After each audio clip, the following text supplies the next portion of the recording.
Buenas tardes a todos los que nos estáis escuchando. Todavía no consigo ver quién está conectado, pero bueno. Mi nombre es Mar Alcázar y bueno, y soy miembro de la sección de Derecho Turístico. La sección ha organizado esta webinar que comenzó siendo de modo mixto, pero bueno, el tiempo tampoco ha acompañado y al final se ha terminado organizando en modo online. Aquí quiero yo presentar a mi compañera y amiga, Rosa Guirado Galeana, que a los que asististeis a la 17 edición del Congreso Jurídico de la UAC de Málaga tuvisteis la ocasión de escuchar, si asististeis a la mesa que también organizó la sección. Ella es abogada, economista y especialista en derecho mercantil y en este caso en plataformas digitales.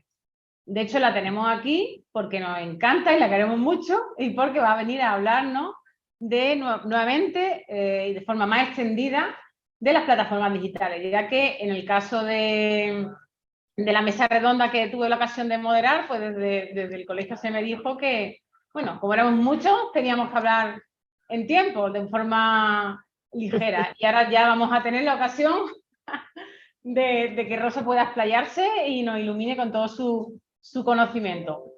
Rosa Guirado, entra en escena. Muchas gracias, Mar, y muchas gracias al Colegio de Abogados de Málaga por la invitación, es siempre un placer. Y nada, esta tarde vamos a tener una sesión, a mí me parece interesantísima, claro, digo yo, a mí me parece interesantísimo. Un poquito friki. Ya he empezado de nerd. Interesante sobre los aspectos jurídicos, pero también me interesa mucho aspectos de business de las plataformas digitales, es decir, hay mucha confusión de qué es una plataforma, qué no lo es, etcétera, ¿no? Entonces, yo de momento voy a compartiros pantalla y por supuesto quedáis abiertos a plantear las preguntas. Yo no sé si entiendo que por chat y luego Mar las va yo la voy tomando nota y luego sigan haciendo. Y, hay contenido de sobra para alargarse, pero yo creo que lo más interesante es centrarnos en la esencia de las plataformas digitales y de los servicios, sobre todo jurídicos, de la responsabilidad jurídica. En su caso podemos ver en qué casos se puede incurrir en competencia desleal, veréis en qué casos no se puede incurrir. Es decir, abarcar hoy lo que son los conceptos esenciales de las plataformas digitales, ¿no? Y sin perjuicio de que luego planteéis lo que os interese, tanto desde el punto de vista de plataformas, como de estrategia de negocio, como de derecho turístico relacionado con las plataformas. Pues vamos a entrar. Primero me presento brevemente. A ver, un segundo, porque no estoy ya consiguiendo que avanzara. Mi formación es en Derecho y en Economía, bueno, en Administración de Empresas.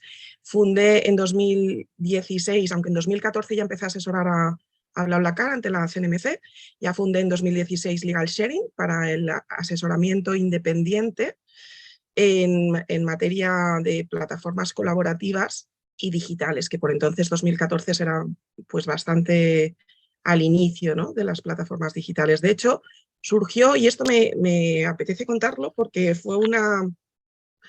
tiene mucho sentido con estas reformas que se están haciendo ahora a nivel legislativo recientemente, esta misma semana, ¿no?, cuando se están modificando, por ejemplo, exposiciones de motivos, ¿no? Y yo leía en Twitter algunos compañeros, algunos abogados que decían, pues yo las exposiciones de motivos no las he mirado nunca. Y yo pensaba, ostras, pues yo sí. Y de hecho, una vez que me fue muy útil, era porque conocí al fundador de BlaBlaCar en España, Vincent Rosso, en 2014, y pues quizá como un globo sonda se planteó en el Ministerio de Fomento la posibilidad de, como no se conocía lo que era el concepto de economía colaborativa, pues decir que se iba a multar a BlaBlaCar porque estaba prestando un servicio de transporte sin licencia, sin autorización administrativa. Y claro, yo enseguida dije, no, esto no puede ser. A ver, si en Madrid nos han fomentado compartir coche y nos lo habían fomentado en el Busbao, en los carriles de alta ocupación de vehículos, o sea, de vehículos altamente ocupados, diríamos, que son los carriles de entrada por la Nacional 6, por la A6. Y Y de hecho yo recuerdo los comentarios de, ostras, pues júntate con gente de tu vecindario en la sierra y bájate a Madrid, entráis juntos y así podéis entrar por los carriles de alta ocupación. Entonces, por curiosidad, dada mi experiencia en regulación, pues fui buscando la exposición de motivos de la norma que la regulara, que era una orden ministerial del 87, de Belloc, como ministro de Industria, y en esa orden ministerial la exposición de motivos, que es la que recoge el interés general para el que se dicta una norma, preveía que qué bueno era compartir coche. Con lo cual ahí ya BlaBlaCar tenía mucha parte, ¿no?, de su argumentario ya previsto hasta en una propia norma. Entonces, bueno, pues aunque empecé en 2014 ya con el tema de plataformas, fundé el Legal Advice para Digital and Sharing Economy, Legal Sharing, en 2016. Ahora estoy pendiente de publicar otra nueva plataforma que es Platform Strategies para asesoramiento integral de plataformas a todos los niveles con distintos colaboradores, tanto en datos como en estrategias de public affairs o en estrategias de negocio, legales, etc. Tengo formación en digital en plataformas, en un posgrado de 9 meses en Digital Business, en estrategias de plataformas, también un programa ejecutivo en Digital Disruption en Cambridge, y luego, bueno, pues soy profesora en másteres y en la Carlos III, en la Complutense, en el ICAM, y conferenciante, como en este caso. Mi especialización es en regulación, competencia y en derecho digital, sobre todo en mercantil, y colaboro tanto en la definición de estrategias de negocio como definición de estrategias legales previas, porque veremos ahora que es esencial tener una estrategia con carácter previo, ¿no? Podríamos evitar salidas de mercado como podría ser la de Deliveroo ante la ley de Rider, etcétera, ¿no? Es decir, una estrategia legal que fuera con carácter previo. Bueno, pues vamos a ir avanzando a lo que son los contenidos de esta sesión, que sería, bueno, analizar en general lo que son los fundamentos de legalidad de las plataformas digitales. Y yo lo inicial es empezar por qué es una plataforma digital y qué no es una plataforma digital. Es decir, bueno, ahora lo vamos a ver, pero hay conceptos de plataformas que no son plataformas digitales. Delimitaremos no solo desde un punto de vista de negocio, sino desde un punto de vista jurídico qué es una plataforma digital por el servicio que presta. Veremos los tipos de plataformas y los tipos de plataformas los analizaremos en base a qué servicio presta con carácter principal la plataforma.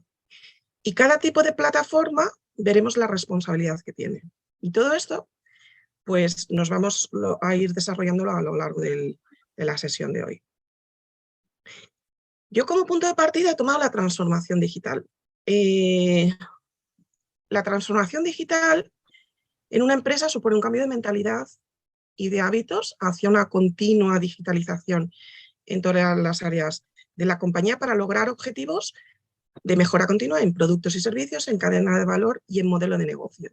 Para mí es esencial, lo pongo en la transformación, en esta diapositiva, la transformación entendida como un concepto que para mí es muy disruptivo de convertir un producto en un servicio y ese servicio ofrecerlo a través de una plataforma. Y el caso lo podemos ver, por ejemplo, el caso de un producto a servicio, yo para mí uno de los casos paradigmáticos, me acuerdo en su momento escuchando charlas TED, era el del café. Starbucks nos convirtió el concepto de un producto casi como Essential Facility, el café, producto puro y duro, nos lo convirtió en un servicio, te lo tomabas en un entorno casero. Ahí dio un gran avance en el concepto del servicio. Y un ejemplo que también podemos ver es Amazon, cómo ha pasado de un producto puro y duro, que es vender libros, a venderlos online y a venderlos a través de una plataforma. Ojo, que una plataforma, que un e-commerce no es considerado una plataforma pura y dura, es decir, o mejor dicho, una plataforma en sentido estricto, es puramente un e-commerce, es un B2C, pero no es el concepto de plataforma digital al que nos vamos a referir a lo largo de esta sesión.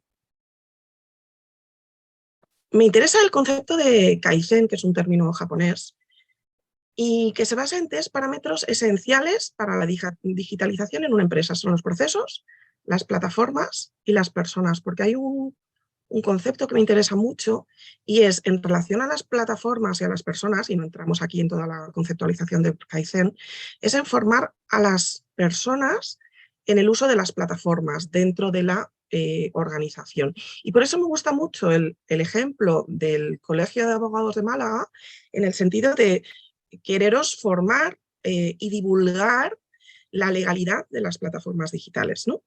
Porque esta formación de la sociedad y esa divulgación a favor de los abogados o de los economistas en Málaga, y bueno, y online a todos los que os llega, me parece esencial dentro de ese proceso de digitalización. Y es que la transformación digital no va solo de tecnología digital, sino de personas. Es quizá hasta la esencia, ¿no?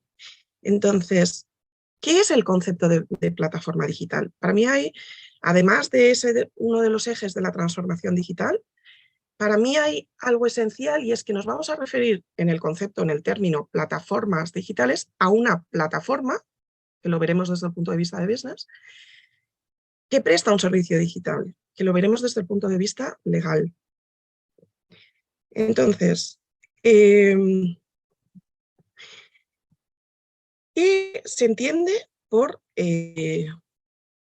plataforma? Es un modelo de negocio, el concepto de plataforma digital es un modelo de negocio específico que crea valor a los usuarios facilitando desde el rol de plataforma, que no es el de ofertante, el rol de plataforma es un rol estricto sensu, facilitando la interacción entre dos o más tipos de usuarios, que son los dos o más lados de la plataforma. Y esta interacción lo que permite es que intercambien bienes o servicios entre ellos. Y en el ámbito de las plataformas colaborativas o de la economía colaborativa, que es lo que se puso en boga en los años 2016, etcétera, era que intercambian, bueno, desde el año 2008-2009, que intercambien bienes o servicios infrautilizados. Es decir, que una plataforma no es simplemente una web de información que ofrece, cuelga información para usuarios, por ejemplo, o que cuelga recomendaciones de productos, o que cuelga... No, eso es una web de información, o puede ser un e-commerce si es un B2C. Lo que permite es siempre la interacción entre dos o más tipos de usuarios, entre dos o más lados de la plataforma. Y con ello, en definitiva, lo que está creando es una comunidad. Porque sin comunidad, la plataforma no tiene valor en sí misma. Es la comunidad, son los lados de la plataforma los que interactúan entre sí. Entonces, bueno, esto está muy enfocado desde business en el sentido de para las startups, ¿no? Es decir, están las grandes plataformas creando valor y queriendo dominar el mercado, y eso ya tendrán su regulación desde defensa de la competencia en el caso de que hubiera un abuso de posición de dominio, pero en sí el dominio no es malo en el mercado, la posición de dominio, pero no es necesario competir directamente con esas grandes plataformas para tener éxito como plataforma, ¿no? Para crear una buena plataforma digital. Lo interesante es que desde un punto de vista de business tienen una gran ventaja competitiva porque el nicho al que se dirigen les están ofreciendo una propuesta de valor masiva. Y no solo por ese valor de los servicios que llega a mucha más gente, sino por el concepto de la comunidad que ha creado la plataforma y que en mi opinión, es uno de los grandes valores a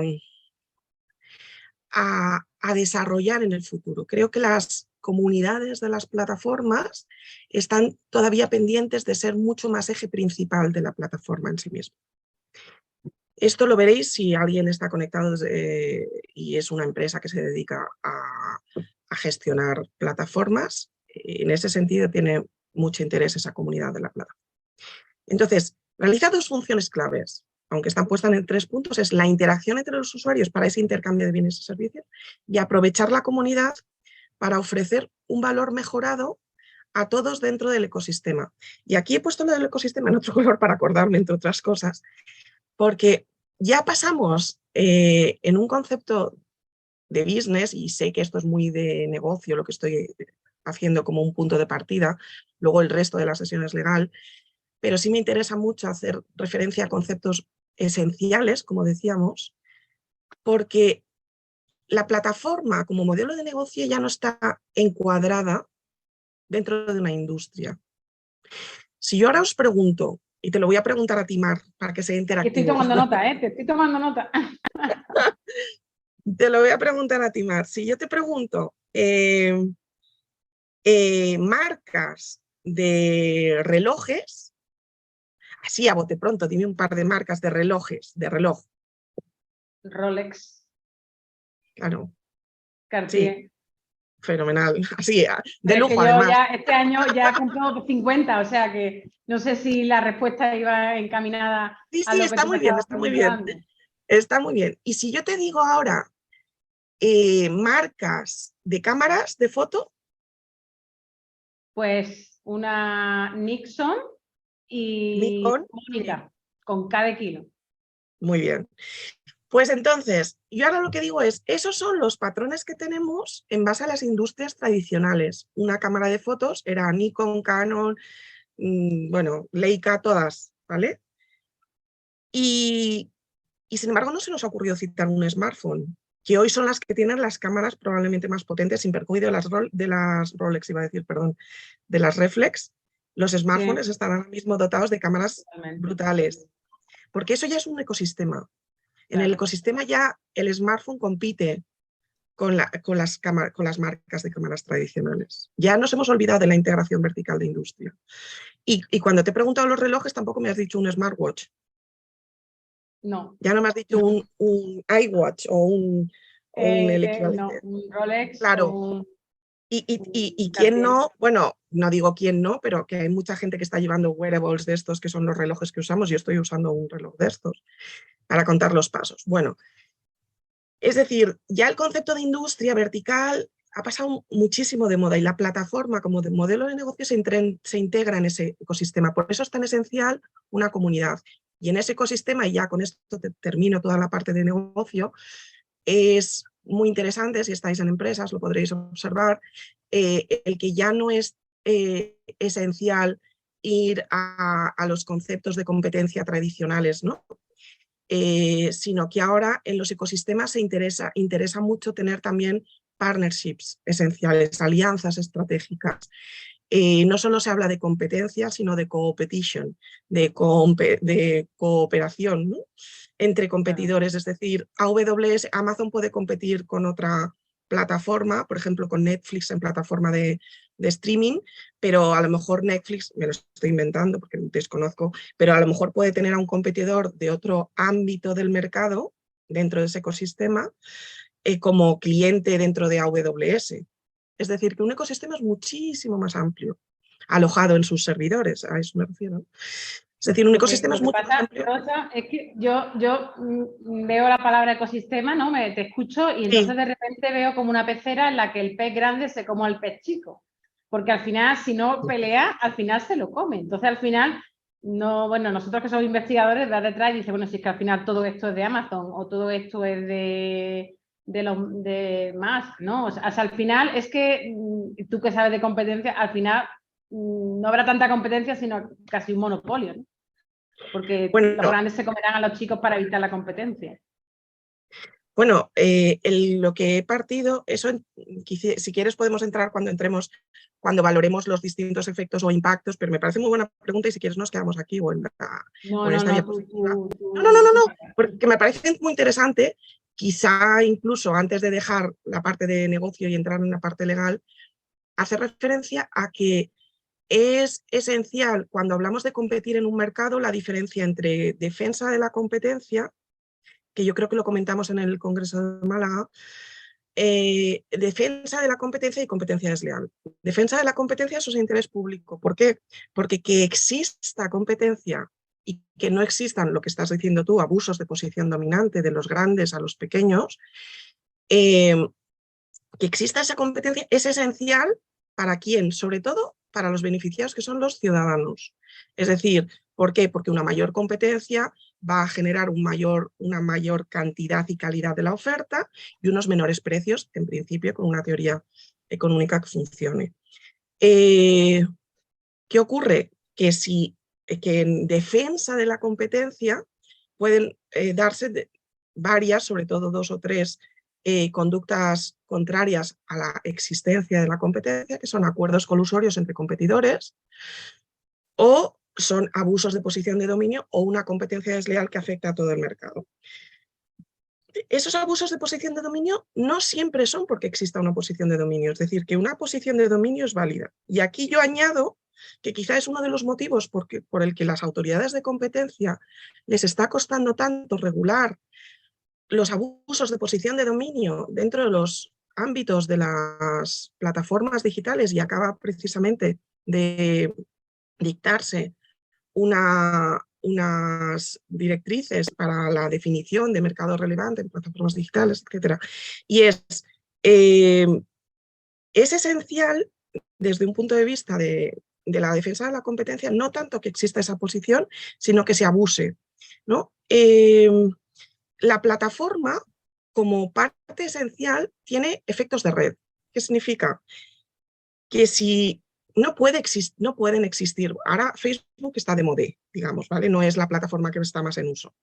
Yo, como no soy usuaria de TikTok, no puedo hacer muy bien el ejemplo de TikTok, pero pongamos, Facebook originalmente nació para que encontráramos a nuestros compañeros de instituto, y yo los encontré. Bueno, de instituto no, de colegio, de hasta los 12 años en Gerona, y yo los tengo en Facebook.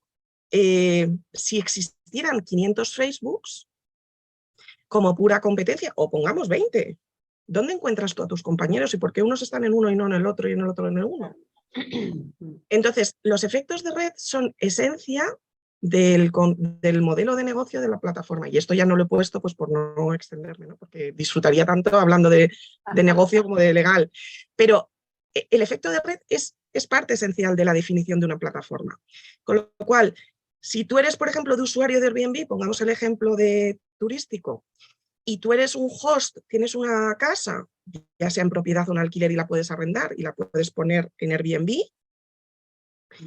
lo que te interesa es que haya muchos usuarios que vayan a la casa, y viceversa. Si tú eres un usuario que va a las casas a dormir, lo que te interesa es que haya muchos alojadores de casas, muchos hosts.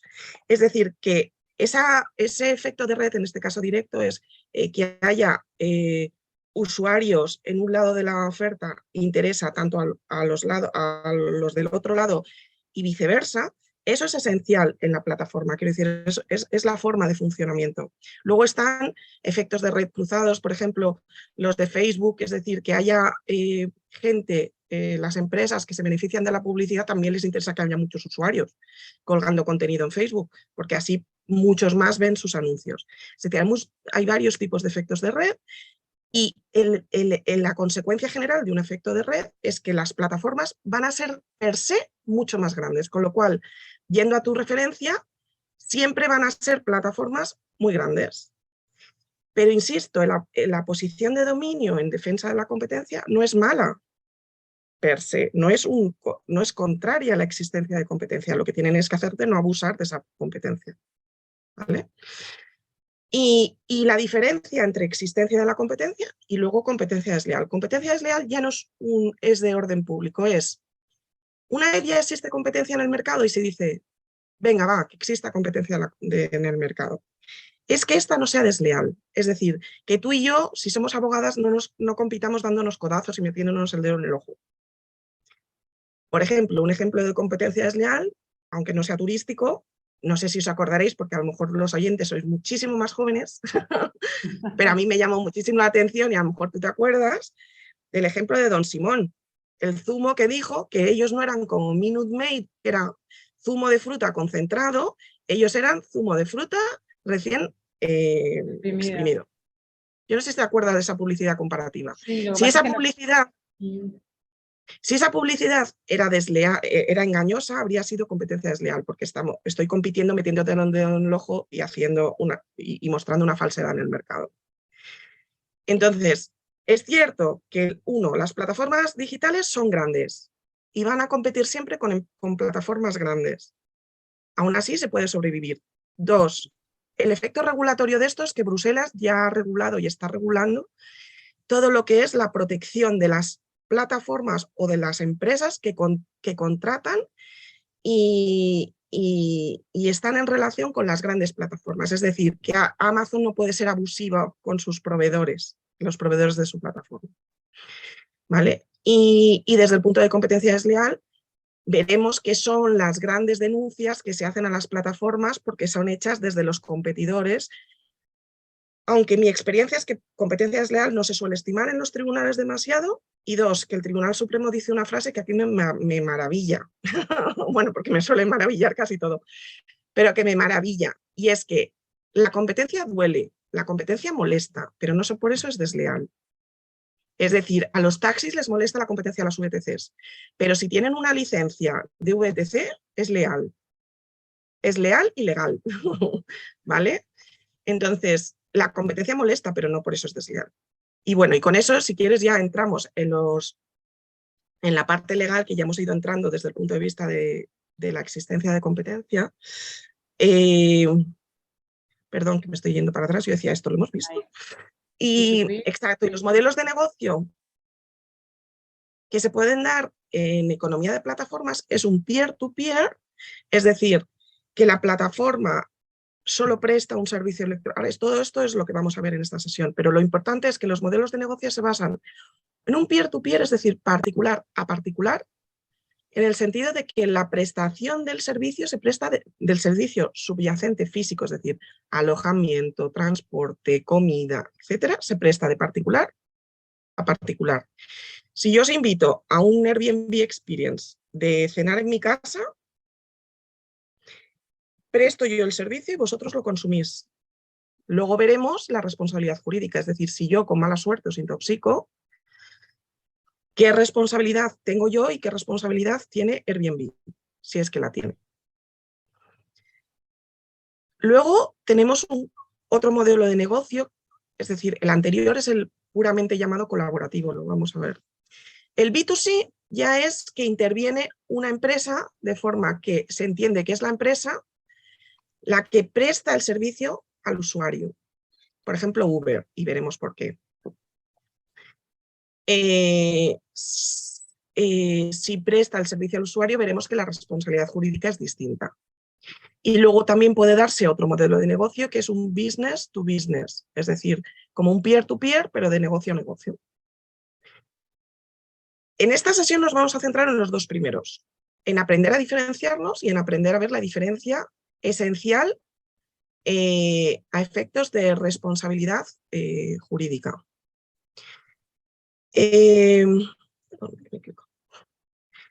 Elementos. Esto, como sigue siendo de negocio, voy a acelerar, pero los elementos esenciales de una plataforma digital es, para poderla construir, es que sea fácil, que sea easy, friendly user, que sea fácil de usar y atractiva inmediatamente y fácil de comprender, que sea confiable y segura. En ese sentido se necesitan unos términos y condiciones claros, una buena protección de la privacidad, garantías para las propiedades intelectual e industrial, etcétera. Se necesitan extras de business como responsabilidad y seguros, ya lo veremos.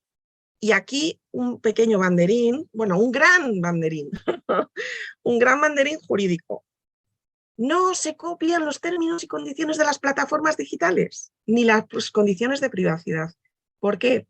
Porque en unos buenos términos y condiciones deben estar recogida la responsabilidad, el servicio que presta la plataforma y la responsabilidad de la plataforma. Si copiáis los de otra empresa, estáis copiando la responsabilidad que tiene esa empresa, que puede no ser y que probablemente no sea la que tenéis vosotros. Y ya, por no decirlo, de privacidad, que es 3/4 de lo mismo. Entonces, los términos y condiciones son fáciles de hacer, no son caros, pero son necesarios que sean establecidos con una estrategia legal previa y con una claridad esencial. Unos términos y condiciones que son muy interesantes, a mí me parecen, ya sé que nadie los lee, pero a mí me parecen interesantísimos, son los de BlaBlaCar, por ejemplo, en los que te explican cómo definen y cómo determinan el precio, ese recomendado que te recomiendan. Luego, como veíamos, la plataforma tiene que facilitar los intercambios, proporcionar valor a la comunidad y ser escalable. a futuro. Bueno, y esto ya es lo último de business, es el modelo de plataformas. La plataforma aparece como un intermediario entre operadores, mientras que en el modelo ese que decíamos de industria vertical, en el modelo lineal de producto, de solo ofrecer un producto, la oferta está solo en un lado, es el operador. Es decir, la plataforma sería el operador, el ofertante, pero el productor, pero no es nada más. En el modelo de plataformas no se tienen los activos. Airbnb no es propietaria de las casas, ni Uber de los coches. Como no vamos a entrar en más temas de business, os digo que, por ejemplo, Uber, una de las cuestiones que se analizan desde estrategia de business es cuando creas una plataforma, qué lado de la plataforma empiezas a crear con más intensidad. Y por ejemplo, Uber, os digo, por si os interesa el caso, y Airbnb, Uber nació creando el lado de la oferta y nació con 12 taxis o coches que alquiló, que subcontrató, diríamos.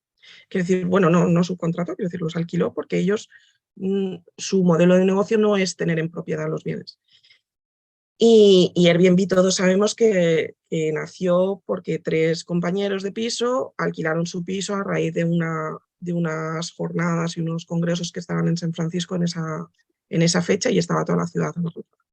Es decir, han empezado desde el lado de la oferta, se ha visto la oportunidad de negocio para centrarse en ofrecer para la demanda. En el modelo lineal, la oferta sí es propietaria de los activos que te vende, del café que te vende. En las plataformas los usuarios están en los dos lados, mientras que en el modelo lineal los consumidores, en este caso, están solo en el otro lado, en el de la demanda. Y en el modelo lineal solo hablamos de un único productor, mientras que en el modelo de plataformas, por ejemplo, en Amazon, sin perjuicio de que además pueda ser un vendedor, si nos olvidamos de esa parte, bueno, no nos olvidemos de esa parte porque si no, no es plataforma, pero quiero decir, ofrece muchos productores y entre ellos el mismo, la plataforma. Bueno, entonces hemos visto hasta ahora todo el concepto de business y ya pasamos del concepto de business al concepto legal. Si es una plataforma, que hemos visto en qué casos es una plataforma, quizá no he dicho en qué casos no es una plataforma, que sería el caso de, por ejemplo, una mera web de información, eso sí lo he dicho, o una mera web de... Es que no se me ocurre, el e-commerce no es puramente plataforma. No, sí, te voy a hacer una pregunta que Dime. seguramente mucha gente, no es que la gente tenga esa pregunta en la mente porque a lo mejor no caen, pero yo que últimamente me muevo mucho en eso, vamos, leo mucho, ¿no? Tanto legal como bueno, en la web, ¿no? Confunden. Todos piensan, a lo mejor pueden pensar que Airbnb y Booking.com es lo mismo, cuando realmente Airbnb es una plataforma, ¿no? Y Booking es una OTA, ¿no? Es una agencia online de viajes, ¿no? Sí. Sería un ejemplo en el que son dos cosas diferentes, ¿no? Sí, aunque desde el punto de... Bueno, para mí Booking, aparte de ser el concepto desde un punto de vista de derecho turístico de agencia de viajes, lo que me resulta es un comparador, o sea, te hace un comparador de precios y te ofrece el lado de la oferta, por así decirlo, te muestra el lado de la oferta. ¿En qué se diferencia para mí desde un punto de vista de plataforma de Airbnb? En que en Airbnb, a ver cómo decirlo, te ofrece un servicio peer-to-peer, no te lo ofrecen ellos, te ofrecen la posibilidad de conectar con otro particular para que de particular a particular se realice la transacción. En Booking, todo de lo que partimos son profesionales. Que eso en alguna ocasión puede darse en Airbnb, pero eso ya es otro tema. Pero en Booking, todo de lo que partimos es un business. Entonces, en Booking queda como fuera de ese ámbito y se hace una interacción entre el business al consumer. Que Booking además lo podemos considerar un intermediario entre esos business a consumer, sería otro carácter, que eso sí sería de plataforma. Pero yo creo que desde el punto de vista de derecho turístico lo esencial es que Airbnb, lo que en principio está previsto ofrecer, y como eso hemos visto en la fundación de los orígenes de Airbnb, es un peer-to-peer, un particular a particular, una plataforma puramente colaborativa, sin perjuicio de que el término colaborativo, ahora lo vamos a ver cuando empecemos ya con lo legal, no es quizá el más acertado. y podemos hablar del concepto de la comisión, de si es legal que se gane comisión llamándose colaborativo, por ejemplo, es una de los grandes debates, etcétera. No sé si con eso... Sí, claro. O sea, el saber que son cosas diferentes. Son cosas distintas. Son cosas distintas, pero bueno, a efectos prácticos, una persona que tiene una propiedad y que lo que quiere llevar a cabo su explotación turística, ya sea solo a través de un gestor, le da igual Airbnb que Booking. Efectos generales, desde el lado efectos generales, que los hay detractores y los hay lovers y haters, a los que me estén escuchando de Airbnb y de HomeAway o de Vebro o de Booking. Bueno, o sea, porque Booking no deja de ser una plataforma, aunque lo que establece ya no es un peer-to-peer, eso es un B2C. Claro. Entonces, a ti desde el lado de la oferta, si eres un propietario, lo que te interesa es estar en el mayor número de plataformas posible. Igual que no es lo mismo un HomeAway que un Airbnb, desde el punto de vista de modelo de negocio. Porque HomeAway también era todo profesionales, en principio. Entonces, bueno, pues eso es esencial y me parece muy buena la pregunta porque justo estamos en el ámbito del business para que se vea que el modelo de negocio, claro que tiene efectos y consecuencias desde un punto de vista legal. Entonces, veíamos que 1, tiene que ser plataforma para hablar de plataforma digital y 2, tiene que prestar un servicio digital. ¿Qué es un servicio digital? Pues es lo que conforme a la Directiva de Comercio Electrónico o Directiva de Servicios de la Sociedad de la Información, SSI, es un servicio electrónico y lo mismo con la regulación española. Es decir, aquel que se presta a distancia por vía electrónica a solicitud del destinatario de los servicios y a cambio de una remuneración. Yo aquí se me ha ocurrido, no sé si en mi compartir pantalla estáis viendo también esto, y si no lo quito. Los 6 marcas, ¿no? Instagram, Facebook. Sí. Es que he cerrado nuestra imagen porque si no, no se ve. Muy bien. Espera, que si no, no se ve tan puesto. Aquí he señalado 6 plataformas. Algunas son e-commerce, como veréis, o intercambio de streaming, etcétera, o intercambio de información tipo red social Facebook, etcétera. Lo interesante es qué denominador común hay en todas estas. La compañía no vende cámaras, Uber no posee vehículos, Airbnb no es propietario del alojamiento, Netflix no es propietario, o sí, de las producciones, Facebook no es quien ha iniciado la creación de contenido, aunque luego se erigen como propietarios del contenido. Entonces, lo esencial, lo interesante, es que estas compañías no son las propietarias de los activos, que si os fijáis en el modelo de negocio de plataformas, veíamos que es una de las diferencias con el modelo lineal en el segundo caso, porque no es propietario de los activos. Pues bien, aquí una de las diapositivas que más interesantes me parecen es esta. Yo no sé si los más mayores os acordáis de las primeras plataformas en Internet. Cuando digo plataforma aquí lo he dicho en sentido muy amplio, pero las primeras webs en Internet, que eran, en mi opinión, casi siempre eran, ¿cómo se llama esto? Periódicos. Entonces, en los años 90, el periódico lo que se dedicaba es simplemente a crear y publicar contenido unidireccional, como se ve en el dibujo naranja, unidireccional desde arriba, en el sentido vertical, desde el periódico hacia los usuarios que únicamente podían leer el contenido, ni comentar, no se podía hacer nada, leer. De ahí se pasó a los años 2000 a la época de las redes sociales, con Facebook, por ejemplo. Ahí ya podías empezar a decir, bueno, estos años 2000 avanzados, ya podías decir que te gustaban los contenidos, ya le podías dar a like, ya le podías interactuar. 10 años más tarde o 15, hablamos de las plataformas colaborativas, que ahora vamos a ver por qué. Y esas plataformas colaborativas, al igual que en las redes sociales, que ya eran bidireccionales, que ya permitía la interacción, aquí si os fijáis, En el dibujo también permite la interacción de forma bidireccional, también están las personas en los lados porque es entre las que se realizan las transacciones, pero a diferencia del anterior, que lo que se compartían eran ideas, por ejemplo, un caso de red social, Twitter por excelencia, aquí en el caso de la rojo, es decir, lo que se transmiten, intercambian, son bienes o servicios. Y cuando es el punto colaborativo, si son infrautilizados, es el concepto más puro. Claro. ¿Qué ocurre con la época del coche autónomo, de todo autónomo? Del Internet of Things, del Machine Learning, de la inteligencia artificial, etcétera. ¿Qué ocurre? Que nosotros ya no estamos en los extremos. Es decir, yo que todavía no lo he visto, pero sé que existe, el frigorífico que te pide la comida cuando te falta, la leche cuando falta, es como, y yo creo que ahí tienen que ganar muchísimo las plataformas en ofrecer confianza al usuario. ¿Por qué? Porque yo, por ejemplo, tengo una impresora, que no voy a decir la marca, pero que me molesta muchísimo que a la semana de empezar un cartucho te dice, ya se está acabando, vamos a pedir uno nuevo. Y entonces dices, no, vamos a ver, primero, no me lo preguntaría, es decir, lo pediría él solo.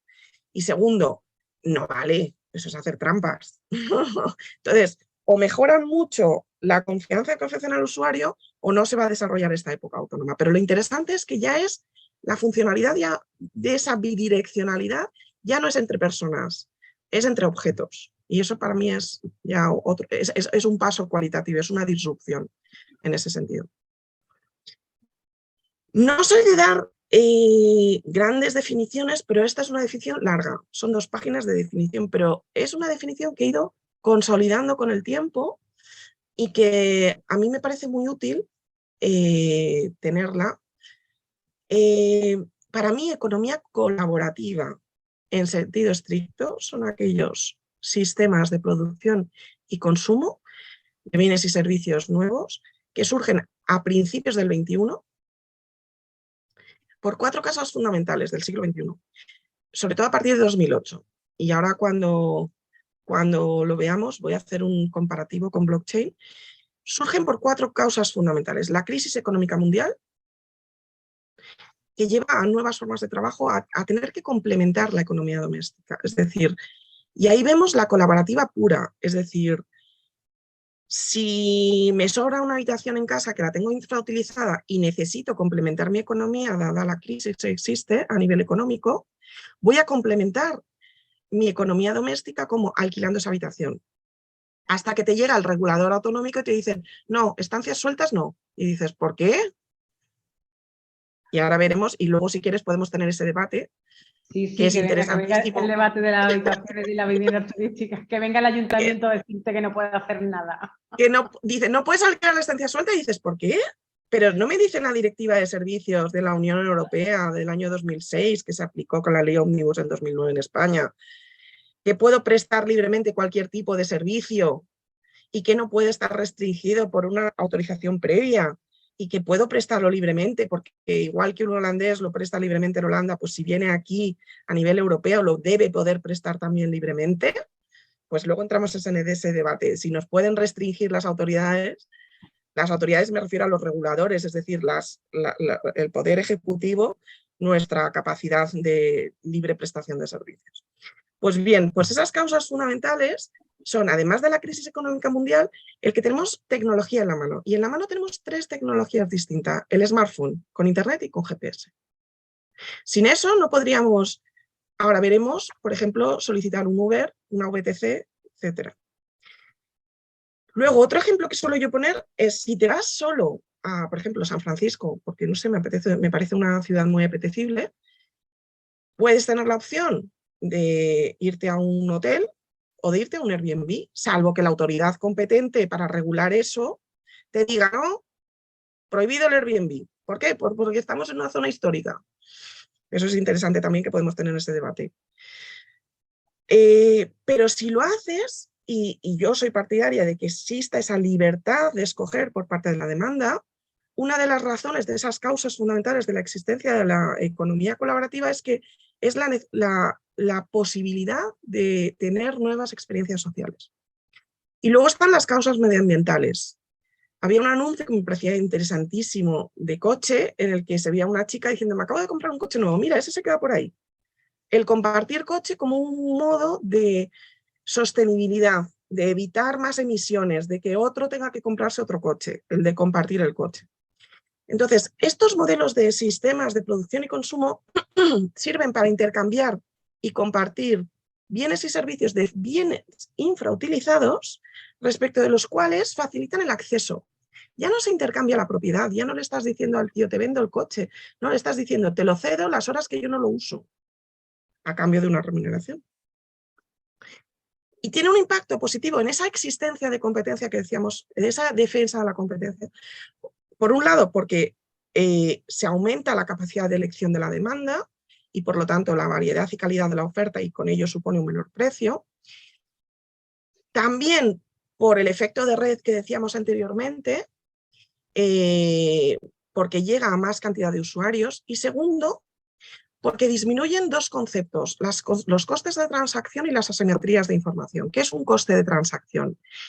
Pues si yo ahora, para poder coger una VTC, tuviera que parar a un Uber, a un Cabify, a un FreeNow, a un taxi y a otro, y les tuviera que preguntar los precios y a dónde me llevan y por cuánto y todo, no, es que no sería factible desde el punto de vista de tiempo y de coste.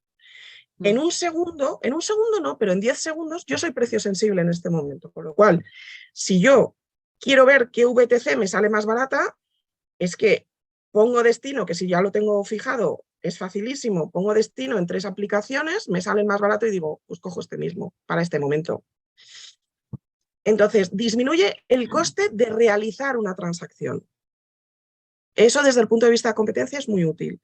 Y otro concepto muy útil es, imaginaos, imagen, que yo sé que esto molesta mucho a los taxistas, pero es solo una imagen, de Paco Martínez Soria recién llegado a Atocha con el gallo, con la gallina y la maleta de la que se le sale todo y el concepto de, es que ahí nació la regulación del taxi, es que hay que ponerse en la situación de que se está manteniendo la regulación de aquella época. ¿Por qué? Porque esa persona no tenía garantía de que no le fueran a estafar. Entonces tenía que ver un coche con un letrerito que pusiera taxi. Y ese taxi tenía que tener un taxímetro. Y para que fuera de fiar, una vez al año a ese taxi le iban a hacer una revisión. Y yo siempre digo que competencia y regulación son dos caras de la misma moneda. Cuando pasado un tiempo, de repente llega la competencia con nuevas ideas, con nuevas tecnologías, si hace 60 años, 100, los que fueran, 80, se reguló de una forma a un determinado sector, porque no había forma, por ejemplo, de llegar a Madrid-Alicante si no era con un autobús interurbano, o de desplazarse, o de llevar al señor Paco Martínez Soria por Madrid con una garantía. Otra cosa es que surjan unas nuevas tecnologías que hagan que esa regulación ya no tenga sentido y caiga por su peso. Pero bueno, ¿qué es el concepto de asimetría de información? Pues que ese taxista que decíamos del Paco Martínez Soria era el único que sabía si ese coche está sucio o limpio. A día de hoy, en una VTC, tú sabes por las reviews si ese taxista, o ese conductor, porque puede también ser taxista, he dicho perdón, pero puede ser una VTC o un taxi, por ejemplo, en FreeNow o en Uber, que ahora ya contemplan los dos tipos de conductores. Entonces, tú puedes por las reviews saber si el coche está limpio o sucio. Ya no hay diferencia de información entre la demanda y la oferta.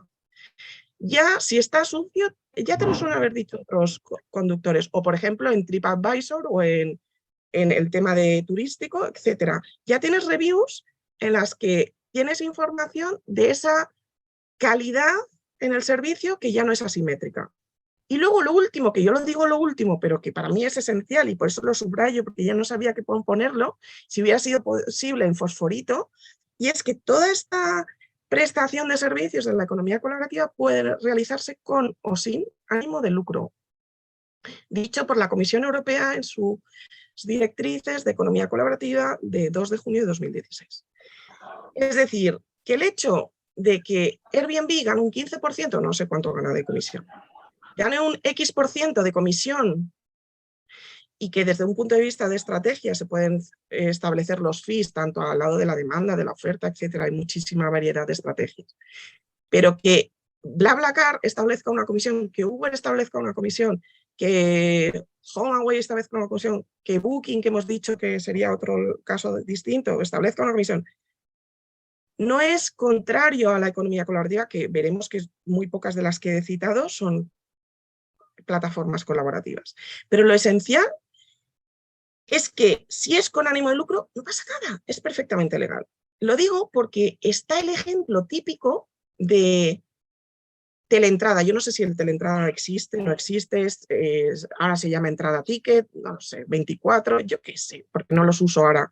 Pero el concepto de irte al cine, porque ya no vamos al cine tanto, y los días del cine barato de 6 euros, tienes una comisión de más de de más de un euro y pone gastos de gestión 1 euro, que eso es más de un 15% o de un 10%, desde luego, pero alguien ha dicho que eso es malo. No, es digital. Un gasto ¿Y hay alguien ofreciendo un servicio por esos gastos de gestión? No, es algo puramente informático. Pero si Airbnb gana un 15%, como se llama economía colaborativa, ya está todo Dios. Dios mío, qué barbaridad, comisión. Pero la comisión de una plataforma digital que no ofrece un servicio a cambio, veremos ahora los servicios que ofrece, pues sin embargo son bastante admitidos socialmente. Y ahí dejo el debate. Aquí hay un concepto que a mí no me gusta, pero lo pongo para que la gente lo tenga en... Es muy discutido, ¿eh? Sí, lo sé, por eso. ¿Cuál? ¿Esto o lo anterior? No, el concepto de prosume. La sección de Derecho Turístico estuvo en un congreso de turismo colaborativo en Córdoba hace un año, casi hace un año. Y ahí no llegaron a las manos porque eran señoras, pero ahí unas decían que sí, otras que no. Al concepto de prosume. Digo que no. Yo digo que no. Las que sí, Porque, bueno, depende de si eres mercantilista o civilista. claro, yo digo que no, ¿por qué? Porque aunque ahora la Ley General de Consumidores y Usuarios, la Ley de Consumo, ha cambiado la definición para que exista consumidor, digo que no en colaborativo, en plataformas colaborativas puras y duras. Para que exista consumidor debe haber una empresa respecto de la cual el consumidor exista. Es decir, si eres consumidor es porque hay un derecho de consumo que se te aplica, porque hay una empresa que te está prestando un servicio. Antes se decía así, eres un consumidor cuando existes respecto de una empresa. Ahora ya no se dice así, pero el concepto para mí sigue siendo el mismo. Es decir, que si se plantea un peer-to-peer puro, bueno, está más adelante, si se plantea un peer-to-peer puro, una estrategia de plataforma peer-to-peer pura, de particular a particular, ninguno de los dos es empresa respecto de la cual el otro sea consumidor, con lo cual lo que son dos particulares, no dos consumidores. Entonces, para mí, no hay un consumidor productor porque no es consumidor en sí mismo. Entonces, para mí este término no existe, pero como existe y es nombrado, pues para que la gente tenga su valoración. Entonces, ya entramos en los tipos de plataformas y la estrategia legal previa. ¿Y qué defino como estrategia legal previa? Primero tienes que analizar los riesgos jurídicos de cada tipo de plataforma. Valorar qué responsabilidad tienes con cada tipo de plataforma. Entonces, decidir qué tipo de plataforma te interesa y finalmente diseñar la estrategia legal, como con los términos y condiciones, con las cláusulas de privacidad, etc. Es decir, a mí, por ejemplo, uno de los casos me llegó una plataforma, Angel Go, que lo que se dedicaban era a prestar, querían ser el ángel de confianza, tu ángel de la guarda. Sé que empezaron, tengo que hablar con ellos para ver, pero les pilló la pandemia y no sé muy bien si tienen planes de continuar con la estrategia o no. Querían ser tu ángel de la guarda, es decir, que si sales, me parece la idea buenísima, si sales de copas, en vez de que pidas una VTC o un taxi para volverte a casa, ellos te van a recoger, te llevan en tu propio coche, así al día siguiente no tienes que ir a buscarlo. Te llevan en tu propio coche a tu casa. Entonces, ahí vio que era un falso autónomo, diríamos, o sea, vio que realmente si hacía todo en nombre de la empresa, realmente estaba siendo un laboral. Y lo que hicimos fue diseñar una estrategia para que tú entonces conectaras con el ángel de la guardia directamente, no con un rider de Globo en el que luego te enteras del nombre, pero no es con quien contactas de primera, tú contactas con Globo. ¿Vale? Y aquí lo que contactabas era como un peer-to-peer, como un BlaBlaCar, con una persona en concreto. y bueno, se diseñó la estrategia legal con carácter previo. ¿Qué dos tipos de plataformas hay? Colaborativas y no colaborativas. Y dentro de las no colaborativas están bajo demanda de acceso temporal. ¿Cuál es la diferencia para toda esta tipología, que es una de las tantas tipologías que existen? Pues el servicio principal que preste la plataforma puede ser solo el servicio digital o electrónico, que lo prestan todas, porque si no, no podrían estar existiendo en digital, que es ese servicio electrónico que decíamos anteriormente de toda plataforma digital. Y además pueden prestar el servicio físico subyacente, que es como yo le llamo, que es el servicio de transporte, de alojamiento, de comida, del que sea, o no prestarlo. Y según eso van a ser colaborativas o no colaborativas. Y aquí tenemos todos los tipos, sin perjuicio de que ahora las vamos a estudiar detenidamente. Entendemos por plataforma colaborativa aquella que dicen, es que cobra un tanto por ciento de comisión, pero no hace nada. Bueno, te permite colgar oferta y demanda según el lado en el que estés tú, poner en contacto a los usuarios, buscar las mejores ofertas y demandas que se te adecúan a tu búsqueda, a tus necesidades, casar automáticamente las mejores ofertas y demandas, y todo ello sin prestar el servicio físico subyacente. Ejemplo, como solo presta el servicio electrónico, pues son Airbnb, BlaBlaCar, Wallapop en el sentido de peer-to-peer, es decir, no que haya una empresa. Tinder sería un particular a particular. Otro tipo de plataformas, y estas, la número 2 y la número 3, ya no son colaborativas, porque sí prestan el servicio subyacente, sería el caso de Uber, Globo, etcétera, el que te permitan colgar demanda, ya no cuelgas oferta, ellos solo ofrecen la oferta, solo ponen la oferta, te permiten ponerte en contacto con la oferta y hacen una búsqueda y una casación por geolocalización de las ofertas y demandas que mejor se equiparan. Y además, esa plataforma, permitiéndote hacer todo eso como usuario, presta el servicio subyacente. No es porque lo preste directamente, Uber no te está conduciendo, Uber es una persona jurídica, no te está conduciendo, y por la regulación española, Uber no es el contratante de los drivers, no es el contratante de los conductores. ¿Por qué? Porque en España, por un tema de regulación, los contratantes son las flotas que están entre medias de Uber y de los conductores. Entonces Uber contrata con las flotas a su vez subcontratan laboralmente a los conductores. Entonces Uber no te está prestando el servicio, en sí mismo no lo está prestando, pero se entiende que está organizando todo de tal forma que se entiende que lo está prestando. Luego lo veremos más detalladamente. Y luego están las plataformas de acceso, que ponen a disposición de los usuarios una serie de bienes para el uso temporal, para el acceso temporal, por tiempo limitado, flexibilizando la localización espacial. Los coworkings, todos los sharing, los car sharing, bici sharing, patinete sharing, parking compartido, etc. Que ahí también hay modelos de negocio muy interesantes. Y es por donde puede estar quizá el crecimiento a futuro, ¿no? Y en las smart cities, etc. Plataforma colaborativa pura y dura, en sentido estricto diríamos. La clave es que solo presta el servicio electrónico.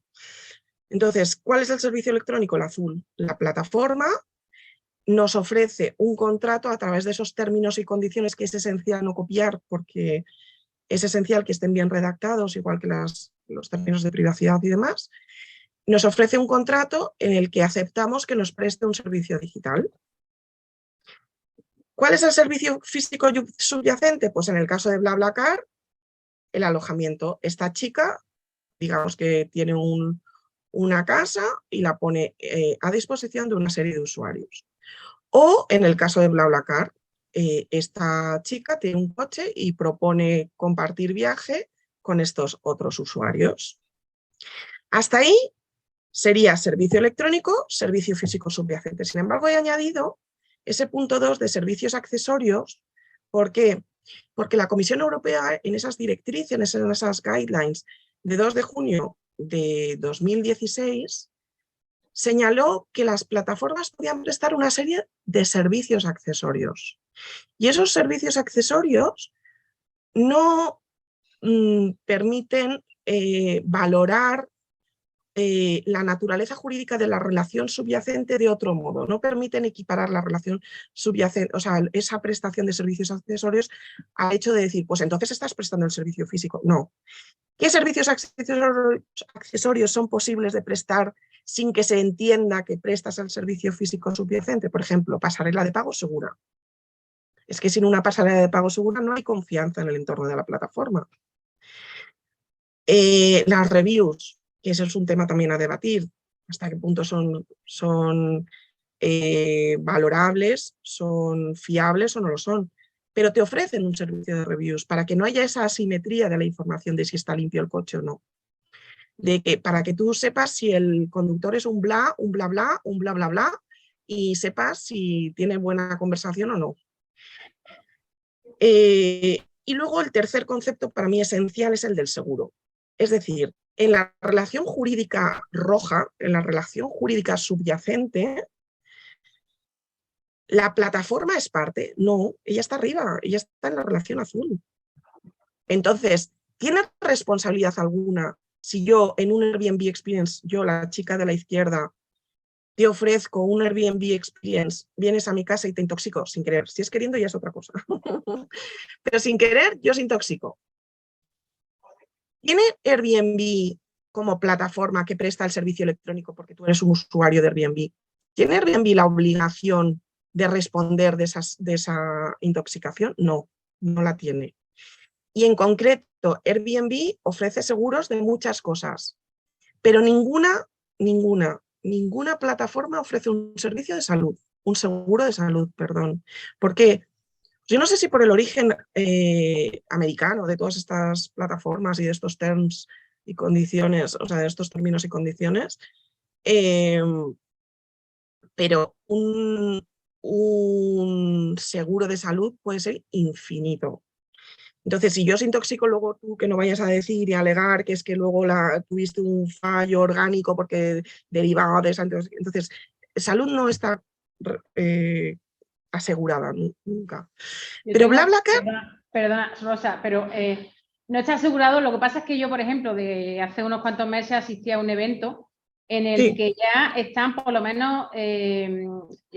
a ver, yo ahora me está yendo un poco, me está batiendo un poco la memoria, pero yo sé que Quirón, por ejemplo, estoy haciendo aquí publicidad de Quirón Salud, está ofreciendo a través en convenio con una asociación de vivienda turística, apartamentos turísticos, a sus viviendas la posibilidad de contratar, es decir, de que al propietario o al gestor ofrezcan esa posibilidad de decir, si el inquilino como un plus, yo no sé si lo tienen que pagar, quién lo tiene que pagar, ¿vale? Pero sé que para buscar esa calidad y esa excelencia, claro, eso, o sea, el inquilino que viene de Londres y que resulta que pueda desmayarse o caerse en una casa que ha alquilado, claro, tenga la tranquilidad de decir, ostras, es que puedo llamar, es que claro, ese seguro cubre que venga la ambulancia, claro, a lo mejor que me lleva al hospital. Entonces, creo que de alguna forma... Me parece muy buena el punto y muy buena el modelo de negocio que está cogiendo Quirón para ampliar sus servicios. A ver, claro, uno, yo he dicho que esto puede venir de origen americano porque en América no están cubiertos los seguros de salud. Y dos, no, es muy distinto una plataforma peer-to-peer Airbnb, es decir, que es de particular a particular, que otra plataforma en la que es alojamiento turístico, es decir, un business a un consumidor, un B2C. Es decir, yo veo así a priori esas dos diferencias. Claro, aún así, claro. Quiero decir que Quirón no se lo está ofreciendo a Airbnb. Airbnb me extrañaría, quiero decir, no creo que entre nunca, no lo sé, pero no creo que entre nunca a prestar un servicio de salud teniendo su origen en Estados Unidos, donde la salud es infinita. Pero me parece muy buena la estrategia de Quirón de dirigirse ya no a un particular, que en cuyo caso sería la plataforma, sino a un business to consumer, que será el caso de Uber, veremos el otro caso, en el que para ofrecerle un seguro de salud, ahí sí me parece muy interesante, ¿vale? Pero simplemente no es muy equiparable al caso del peer-to-peer. Yo, en vez de seguir dando ejemplos, lo que se me ha ocurrido es traeros los anuncios, es decir, ¿qué ofrece BlaBlaCar? ¿Qué ofrece Airbnb, que son las dos grandes plataformas colaborativas? Pues vamos a escucharlo y vamos a ver de sus anuncios qué es lo que ellos subrayan de su relación jurídica. Es decir, aquí la plataforma está prestando solo el servicio electrónico y los accesorios. Y luego, los particulares son los que prestan el servicio físico subyacente.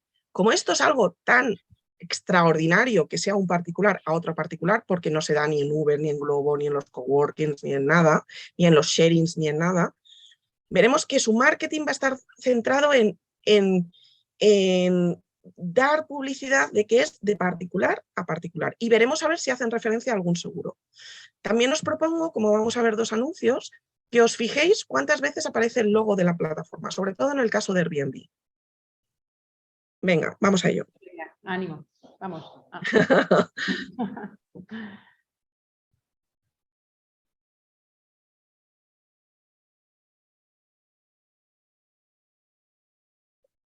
¿No tiene sonido, Rosa? ¿No lo oís? No. ¿No lo oís? Se oye. Vamos, yo no lo oigo. No sé si alguien al otro lado me oye, pero yo no oigo nada, ¿eh? Si lo oís o no lo oís, ponerlo en el chat a alguien, por favor. ¿Qué fallo? Una compañera me está diciendo que cante. No, vamos a ver si se puede escuchar o no escuchar. Ay, mira, aquí viene nuestro querido amigo el hombre de negro. A ver si... Es que está poniendo, quien está compartiendo está poniendo un vídeo y no consigo... Y no se escucha, ¿verdad? No se escucha, yo no sé si es un problema de ella nuestro. Lo puedo compartir desde internet, si queréis, pero no los tengo previstos desde internet, no los tengo. A ver si lo puedes compartir de nuevo, porfa. ¿Lo oís? No lo escuchamos. Qué fallo. Bueno, Bueno, mira a ver si tienes el micro cerrado tú o no sé. no, a ver, se me ocurre. Espera un segundo. Se me ocurre buscarlo en... El chat está deshabilitado. Bueno, me digas eso, porque ahora vienen las preguntas. Sí, las preguntas, el chat va aparte, las preguntas se hacen ¿Por dónde? Dime. por aquí mismo. Estas son las preguntas, pero el chat sí está deshabilitado. Ah, Estas son las preguntas, ¿vale? vale. Vale, A ver, voy a volver a intentarlo compartir, a ver si desde aquí se oye mejor. vale. Y yo voy pasando hacia abajo. Rosa, disculpa un momentito. Mira, te cuento, son las 5:10, ¿vale? Sí, Estamos hasta las 6. Me están entrando preguntitas. Tú sigues... vale. Do you know Sigo, what I mean, acelero. ¿no? Vale, sigo, acelero, ¿vale? Eso. Vale, bueno, pues entonces, una cosa. El chat está deshabilitado. Es que hay dos que me dicen el chat está deshabilitado, Ya. pero preguntad Por la sección de preguntas sí pueden realizar. preguntad a través de la sección de preguntas, compañeras, que tenéis experiencia vosotras en esto. Vale, bueno, Venga, sí. da igual, no hacemos los... ¿dónde tengo yo aquí plataformas digitales? Aquí. Vale, pues no vemos los anuncios, es una pena porque era muy interactivo, pero bueno. Bueno, podemos verlo sin música, si al fin y al cabo la importancia no está en la música, sino en los textos, ¿no? ¿Quieres ponerlo de otra forma? Al menos lo voy a poner el de BlaBlaCar. Porque se ve la pantalla de música. Porque tiene dentro de su diapositiva. Ah, vale. Ahora. ¿Lo oís?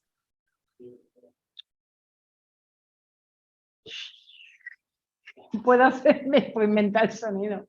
¡Ey! Aquí para el anuncio para que veáis que en BlaBlaCar aquí lo primero te preguntan y si estás en contacto con BlaBlaCar, pero luego ya conectas con la persona usuaria. Vale.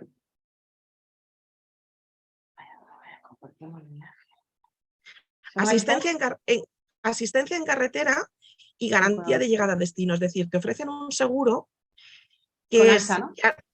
Con AXA, sí, que ya no es seguro obligatorio, porque no tendría sentido que te ofrecieran un seguro obligatorio, es obligatorio per se para todos los vehículos, con lo cual no tendría sentido que te ofrecieran otro seguro obligatorio. Entonces, ¿cuál es la finalidad de este seguro concreto? Pues la finalidad de este seguro es garantía de llegada a destino, es decir, en BlaBlaCar te garantizan que vas de Madrid a Málaga y llegas a destino, pues si por lo que sea ocurre lo que sea, pues AXA te pondrá un coche de sustitución, hará lo que sea para que llegues a Málaga y llegues a destino. Este es un anuncio corto, espera, y el siguiente es este. Aquí lo que me interesa de ese anuncio de Airbnb es el enfoque que tiene la compañía de Persita como anfitriona, poniéndose en contacto con todos los huéspedes, diciéndoles: os voy a enseñar Barcelona, que es muy bonita, es un anuncio entrañable, es precioso, si te gusta Barcelona es encantador el anuncio, y es el concepto de peer-to-peer, es decir, explota Airbnb ese marketing, esa publicidad de decir, vamos a centrarnos en un servicio de particular a particular y yo te ofrezco simplemente el servicio de plataforma intermediaria. ¿Qué ocurre con Uber, Glovo, Uber Eats, etcétera?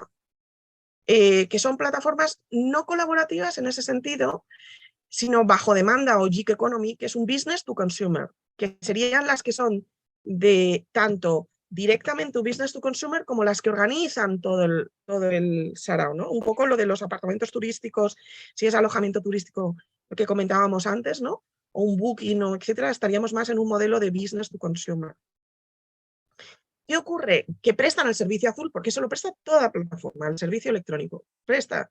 Y además prestan esos servicios accesorios que decíamos antes, es decir, todos esos servicios de pasarela de pago seguro, los seguros, bueno, veremos ahora, y las reviews. Pero ¿qué ocurre? Que el Tribunal de Justicia Europeo, realmente a raíz de una demanda que se inició en España, por el sector del taxi, planteando la posibilidad de que estuviera Uber realizando competencia desleal o que estuvieran prestando el servicio adicional de transporte, llegó a la conclusión de que, en efecto, Uber organiza todo este servicio. De hecho, he puesto este pantallazo de la chica en el móvil, en la que se ve que el precio no te lo está fijando la chica que conduce aquí, la del dibujito. No, te lo está fijando Uber. Es decir, el conductor de la VTC no te está fijando un precio, como era la estrategia que yo definí para Ángel Go, en el que sí era un particular a otro particular. No, aquí es Uber el que te organiza todo el servicio. Y como aparece la marca Uber como la plataforma que te está organizando el servicio, se entiende que ese conductor es meramente un hombre de paja, es decir, es si no un empleado de Uber por la regulación de las VTCs, sí una persona que está actuando en nombre y por cuenta de Uber para prestar ese servicio de transporte. Entonces, en el pantallazo vemos que quien fija el precio es Uber. ¿Quién fija el precio en Airbnb? Lo fija la plataforma, no. El particular, el host. Y ahora una pregunta muy interesante. ¿Quién fija el precio en BlaBlaCar, que es una plataforma colaborativa? Pues según el dibujo que hemos visto antes, este dibujo lo fija el usuario. Entonces la pregunta que suele surgir es, pero si lo fija el usuario, ¿por qué BlaBlaCar me señala un precio recomendado? Porque ese precio recomendado lo que trata de evitar es un tema fiscal para ellos. Lo que trata de evitar es que tú tengas beneficio. Y beneficio no significa un ingreso extra, porque ingreso extra siempre se calcula que en BlaBlaCar puedes tener unos 20, 30 euros, un extra. Pero ellos tienen calculado con un algoritmo que esos 20 o 30 euros sería como cuando te lleva alguien en coche y dices, bueno, pues entre todos te pagamos la comida por habernos llevado. Es un extra como pues para amortizar el vehículo, para amortizar los seguros, para amortizar el desgaste del vehículo, etcétera, de las ruedas, de los neumáticos, etcétera. Entonces, el precio lo pone el usuario.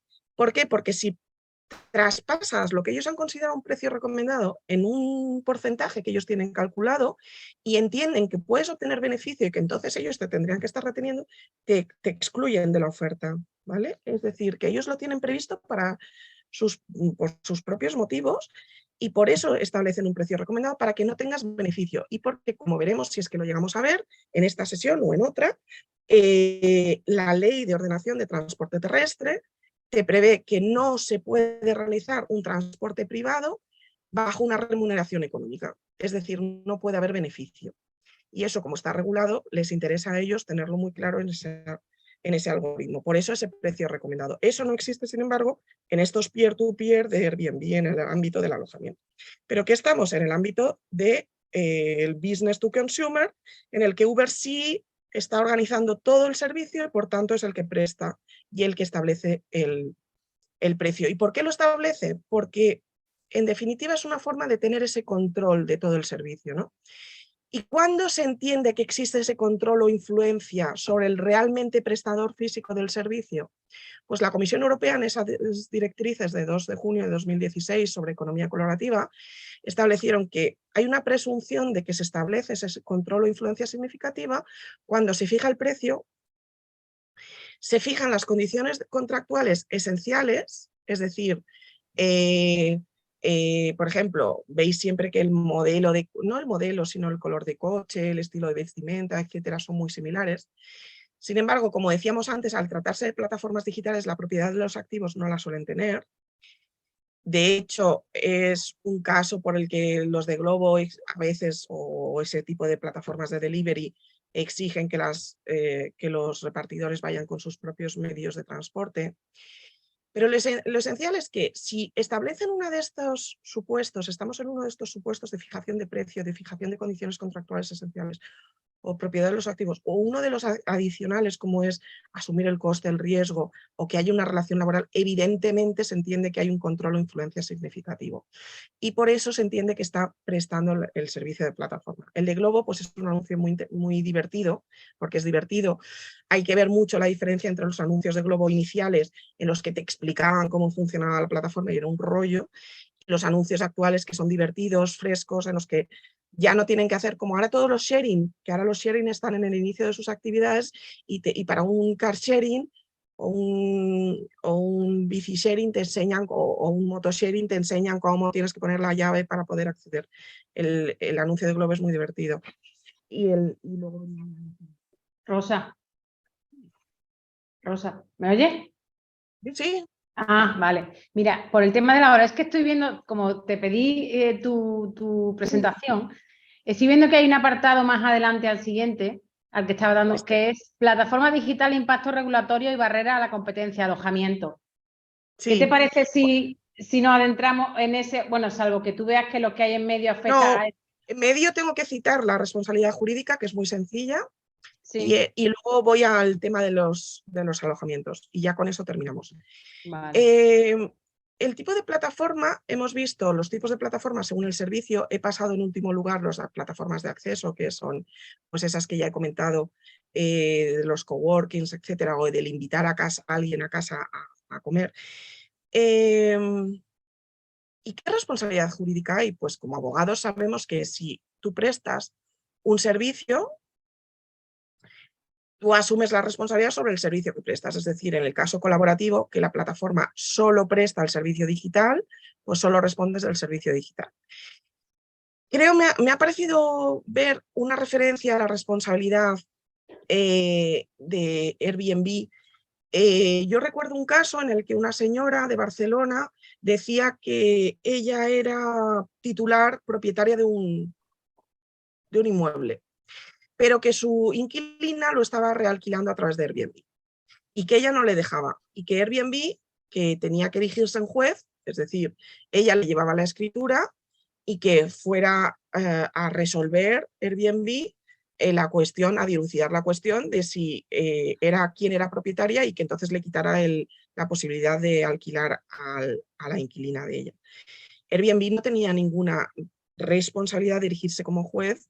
De hecho, por la Directiva de Servicio de la Sociedad de la Información o Comercio Electrónico, tiene la exención de responsabilidad sobre el contenido, es decir, en el sentido de que si el contenido es ilegal, hasta que no tuvieran el conocimiento de que es ilegal, no tienen por qué retirarlo. Pero en este caso no se trataba de la ilegalidad, sino de erigirse en juez, y eso no tiene por qué hacerlo una plataforma y mucho menos colaborativa.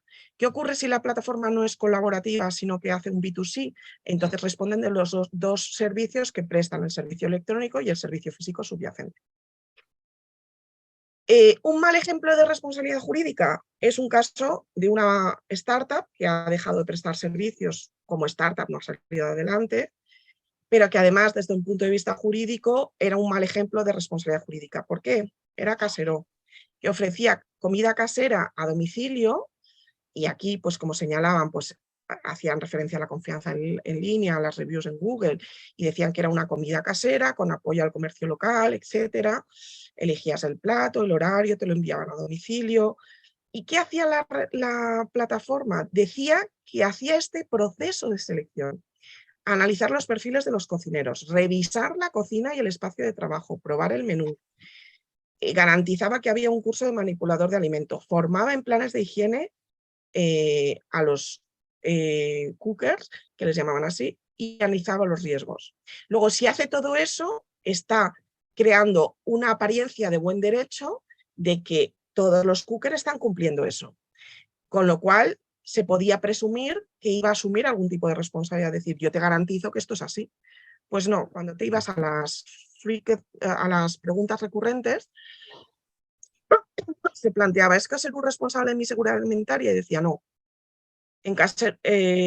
Siempre el responsable último de cada plato es cada cocinero, aunque nos tomamos muy en serio el control. Es decir, que era un mal ejemplo de responsabilidad en los términos y condiciones. De ahí la importancia de no copiar los términos y condiciones. Impactos jurídicos. ¿Qué impactos jurídicos se pueden dar en las plataformas? Por un lado, lo de la responsabilidad, que lo hemos visto ya. Por otro lado, esa protección de usuarios no consumidores, que también la hemos visto, en el sentido de que si vinís a mi casa y os intoxico, realmente la única acción que tenéis contra mí es una acción civil por intoxicación en tribunales, que es decir, es muy poco práctica. Entonces, para eso las asociaciones de consumidores están queriendo ser ellas las que medien a través de una especie de arbitraje de consumo, etc. ¿Qué ocurre? Que vemos los dos problemas de competencia que decías al principio, Mar, que son, por un lado, barreras de entrada a la competencia y, por otro lado, competencia desleal. Barreras de entrada a la competencia. La desgracia es que esas barreras de entrada a la competencia las ponen las propias administraciones públicas que regulan. Un ejemplo, bueno, primero he puesto el ejemplo de competencia desleal, que lo vamos a ver primero y así ya luego nos quedamos con todo el tema de los alojamientos. El caso de competencia desleal. Para que una plataforma esté realizando competencia desleal, debe darse un caso de un modelo de negocio B2C, es decir, de una plataforma no colaborativa en el sentido de que esté compitiendo en el mercado de abajo, en el mercado rojo, con otros operadores que estén prestando un determinado servicio, ya sea el de alojamiento, transporte, limpieza, etcétera, comidas, el que sea. Es decir, que tiene que haber un sector, un mercado en el que ellos estén compitiendo y que vía incumplir la regulación, por ejemplo, un alojamiento turístico que se hiciera pasar como un particular, y aquí estoy entrando en un debate inmenso, que se hiciera pasar con un particular para incumplir sus normas de alojamiento turístico y se hiciera el longis, por así decirlo, ese alojamiento estaría incumpliendo la regulación sectorial y con ello logrando una ventaja competitiva significativa gracias a ese incumplimiento. En España solo se ha estimado competencia desleal de una plataforma en un solo caso, que fue Uber, en el servicio Uber Pop, que fue el inicial que prestó en 2014, y en el que se consideró competencia desleal inaudita aparte, es decir, les llegaron a cerrar la web de una forma excepcionalísima, sin necesidad ni siquiera de escucharles el juez. ¿Y qué es lo que hicieron? Lo hicieron muy bien, porque redefinieron el modelo de negocio y ofrecieron a partir de entonces UberX, que es servicios de VTC con licencias VTC. Y ahí es todo legal. ¿Qué es lo que hicieron para que se considerara competencia desleal inaudita aparte, de hecho? Pues lo que hicieron fue entrar en un área regulado y reservada al monopolio del taxi. ¿Cómo? Pues hay tres segmentos en el transporte urbano, a través del taxi. 2 de ellos están reservados al monopolio de taxi. Son 3 sectores, uno es la mano alzada en la calzada, otro es a través de paradas de taxi y el tercero es a través de una precontratación, ya sea telefónica o a través de una app. Los 2 primeros, tanto mano alzada como parada de taxi, están reservados exclusivamente al servicio de taxi. ¿Qué hacían ellos? Pues que no cumplieron con esa reserva y ellos iban por la calle, como se hace en Latinoamérica y en otros países, y cogían gente simplemente con la mano alzada. Eso era un incumplimiento de la normativa de reserva del servicio al monopolista, que es el sector del taxi. ¿Qué ocurre? Que la precontratación, que es el único sector y el único ámbito en el que se puede prestar libremente y en competencia ese sector, es curiosamente en el que van siempre todas los intentos por parte del sector del taxi, por ejemplo, en este ámbito, de regular la precontratación para que, por ejemplo, en Barcelona tú ahora no puedes coger un Uber si no es habiendo solicitado el servicio 15 minutos de antelación, que claro, cuando tienes prisa, pues no lo sueles querer solicitar con 15 minutos de antelación. Entonces, ese es el caso de competencia desleal, es decir, un peer-to-peer puro no puede competir porque la plataforma no está prestando servicio, solo lo está prestando cuando es un B2C y cuando a través de un incumplimiento obtiene una ventaja significativa frente al resto de operadores de ese mercado.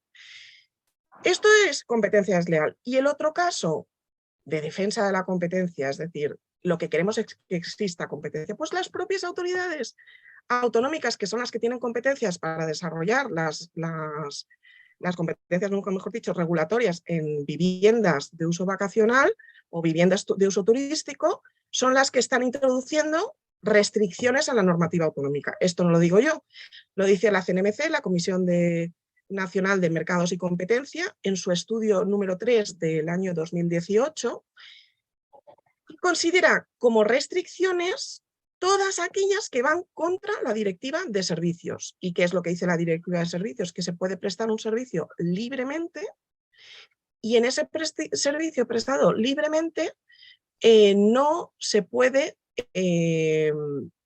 imponer ningún tipo de autorización previa. Y una autorización previa es aquella en la que no se está observando, o sea, siempre que no se observe el principio de necesidad conforme al interés general que está previsto en la exposición de motivos, que no se observe una proporcionalidad o un principio de mínima intervención posible.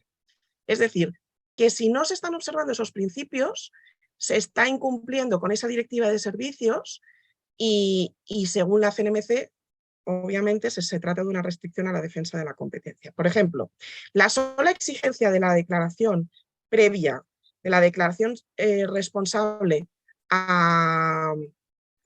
por parte de la administración competente ya es considerada la CNMC como cuasi una autorización previa. La publicación del número de registro, y conste que eso está en visos de la nueva regulación que está viniendo de Europa, aunque todavía no es definitiva, pero en principio, mientras no esté amparada por una normativa, sería contraria a la Directiva de Servicios. El imponer un número máximo o mínimo de días de estancia, por ejemplo, en Madrid se impuso inicialmente un número mínimo de 5 días de estancia para las viviendas de uso turístico. ¿Qué ocurría? Que está siempre establecido y está siempre estudiado que el número de días de estancia usuales de 2 o 3 en fines de semana o puentes. Entonces 5 era una forma de limitar la competencia, con lo cual se consideraba por esta CNMC contraria a la competencia. O limitar el tipo de alojamiento y la localización de la vivienda, ¿no? Por ejemplo, también el prohibir el alquiler por estancia, es lo que decíamos antes en el ejemplo de San Francisco o la zona o la localización. El tema de que no sea residencia permanente del host. El tema de los equipamientos mínimos, aquí es impresionante la regulación autonómica como llega a semejante barbaridad, como por ejemplo establecer el tipo de forma de portarrollos del papel higiénico en determinados, para que sea vivienda de uso turístico, o el número de perchas que tiene que tener, o el hecho de poner la placa distintiva. Lo del cumplimentar hasta cumplimentar el libro de registro lo consideran desproporcionado por exigente. Entonces, todo esto es lo que la CNMC considera que es contrario a la Directiva de Servicios por ser demasiado exigente.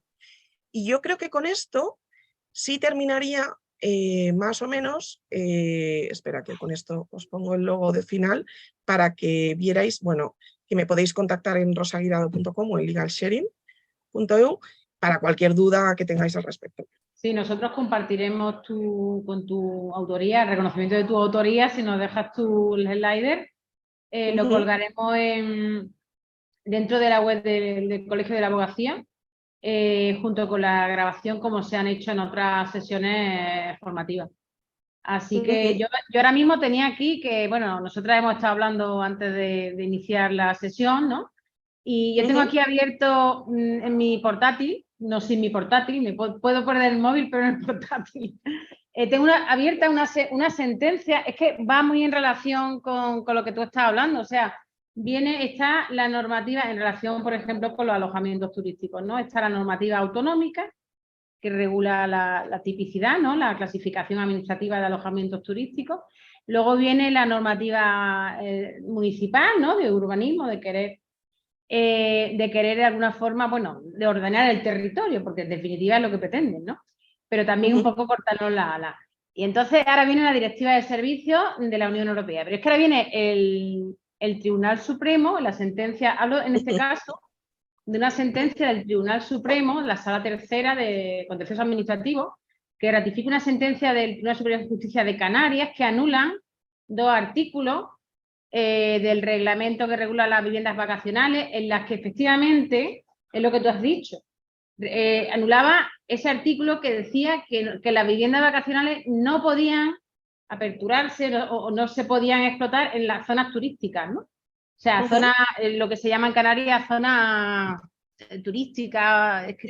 Entonces... o el casco urbano suele ser el casco histórico. No, aquí el Tribunal Supremo, a ver, aquí lo que pasa es que la normativa canaria lo que protegía era bastante protectora del sector hotelero. ¿Qué ocurre? Que cuando llegan las viviendas vacacionales, porque allí en Canarias se llaman viviendas vacacionales, aquí viviendas con fines turísticos, en Madrid viviendas de uso turístico, en fin. Sí. Pues como diciendo, no, perdona, aquí no. Pero ahora viene, tú imagínate lo que tú decías, desde la Directiva de Servicios, que es de la 123 del año 2006, ¿no? O del 2008. Siempre me confundo con la Directiva. 2006. Vale. Hasta que se transpone al Estado español, hasta que se transpone a cada comunidad autónoma, hasta que al final no se aplica y viene el Supremo, estamos hablando de que esta sentencia es del año 2018 y ha anulado un artículo que, como ya te he dicho, concretamente el artículo 5 de la ley del reglamento, ¿no?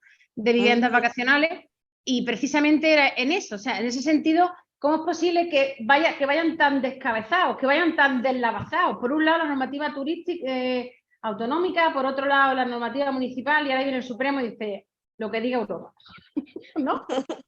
Lo que diga Europa. Bueno, yo ahí, es que por subsidiariedad de las normas, nosotros nos debemos primero a Europa. Entonces, la Directiva de Servicios no solo es que es Directiva de Servicios, es que se transpuso a España con la ley Omnibus. Y eso fue uno de los principales, lo del famoso 1.30 del sector del taxi. Pero vamos, no vamos a entrar ahí. Pero claro que es aplicable, no directamente, pero esa Directiva de Servicios es aplicable a través de la transposición con la ley del año 2009. Pero es porque tiene una lógica, y es que tenemos 4 libertades fundamentales en la Unión Europea, y esa libertad fundamental de libre prestación de servicios debe garantizarse, pero por algo esencial, y es porque tú no puedes ser, pues eso, un francés que en Francia puede prestar libremente un servicio y que llegues a España y lo tengas cohibido, porque nuestra regulación lo impide. Yo aquí tengo una anécdota de cómo Janet Sanz, que es la concejal de urbanismo de Barcelona, como decía, yo una vez que le dije, pues algo como lo que ha dicho la sentencia del Supremo, que le dije, bueno, lo que usted está diciendo es contrario a la Directiva de Servicios. Y decía, ¡buah! ¿Y quién es la Comisión Europea si al final quien regulo soy yo? Yo decía, bueno, es que es el concepto que muchas veces las autoridades que regulan, que son el Ejecutivo, tiene a veces del Ejecutivo europeo, que dices, hombre, pues ¿quién va a ser la Comisión Europea? Pues quien está regulando por encima de lo que regula el español. Entonces, bueno, se tiene a veces esa percepción, por eso se ponen estas restricciones, la CNMC las ha comentado. Luego, si a nivel europeo se impone el establecer el número de registro, que la plataforma lo comparta, etcétera, pues estará dicho por Europa, pero mientras sigue primando esa directiva de servicios. Claro. A pesar de que le duela a Janet Sanz y a las Tengo una autoridades. pregunta que hizo aquí uno de los oyentes, ¿vale? Hace ya un ratito. Ahora ponte un poco el casco de Airbnb, ¿vale? En tu época. La pregunta es, ¿cuáles serían los motivos principales por los que Airbnb prohíbe a propietarios y huéspedes dilucidar las controversias por vía judicial? Bueno, realmente Airbnb no puede prohibir nada, ¿no? A ver, ¿te lo repito? Nada y sí, no, la estoy leyendo. Ah, vale. Uno, no puede prohibir nada y además no es así. Lo que puede referirse es a lo que yo decía antes, de que Airbnb se le obligue a ellos a erigirse en jueces. Eso sí que no lo tienen que hacer. Quiero decir, usted, de hecho, por ejemplo, yo siempre lo digo, a nivel de fedatario público, ni siquiera un notario que está dando fe de lo que allí está ocurriendo puede garantizar la fiabilidad del DNI. Por eso la escritura o los actos notariales lo que dicen es, ante mí, quien dice ser fulanito de tal, con DNI tal, porque el DNI puede estar falseado. Es decir, porque Airbnb, cuando un notario ni siquiera da fe del DNI, porque Airbnb tiene que dar fe de que si fulanito me entrega una escritura que dice ser cierta, que esto es así, eso que lo diga un juez y que le ejecutando la sentencia del juez, se le obligue a Airbnb a eliminar de la oferta a fulanita de tal, que es solo la inquilina, no es la propietaria, por ejemplo. No. O sea, no sé si va por ahí el... Pues no sé, porque le estoy preguntando, pero porque realmente no termino de entender o sea, hasta qué punto dice que Airbnb prohíbe. O sea, porque realmente, si Airbnb es, como tú has dicho, una plataforma en la que simplemente está la plataforma, está los servicios, ¿no? La plataforma en sí, y es peer-to-peer, es decir, lo que pasa entre el propietario y el inquilino se debe de dilucidar entre ellos, porque la plataforma no es responsable, y si no es responsable no es quien para imponer normas. No. O sea, no puedes coger y decir, porque por eso además... es que no veo la pregunta, no le veo la pregunta, pero... No, ya por eso no termino yo de saber a qué se refiere exactamente, si es que Airbnb está prohibiendo en sí eso, no lo sé. Y luego lo que sí veo es una mano levantada de Javier Valentín, no sé si tú le puedes dar paso. A ver.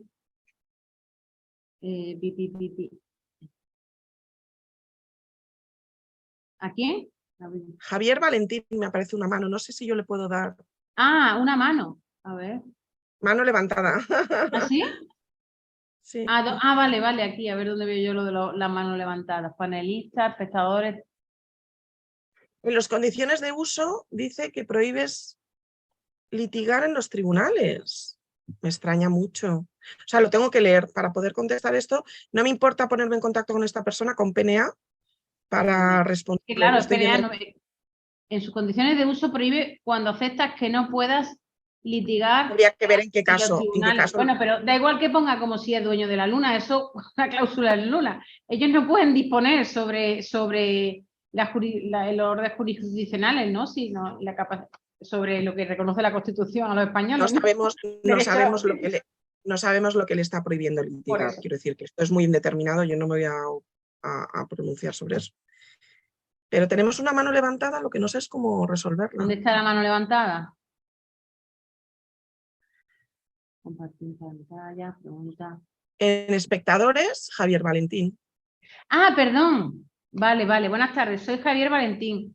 Les escribo desde Canarias, yo llevé el procedimiento que declaró la nulidad de determinados preceptos del reglamento. ¡Ah, mira! ¡Ay, qué bien! Efecto, era un esperpento que afortunadamente corrigió el Tribunal Supremo, Javier Valentín. ¡Qué bien! Entonces tú eres el de la sentencia, ¿no? Que tengo yo aquí, a ver si te veo. ¡Qué bueno! Pues enhorabuena. Qué bueno. Pues enhorabuena. Ay, le he dado a finalizar, pero no quería decir esto.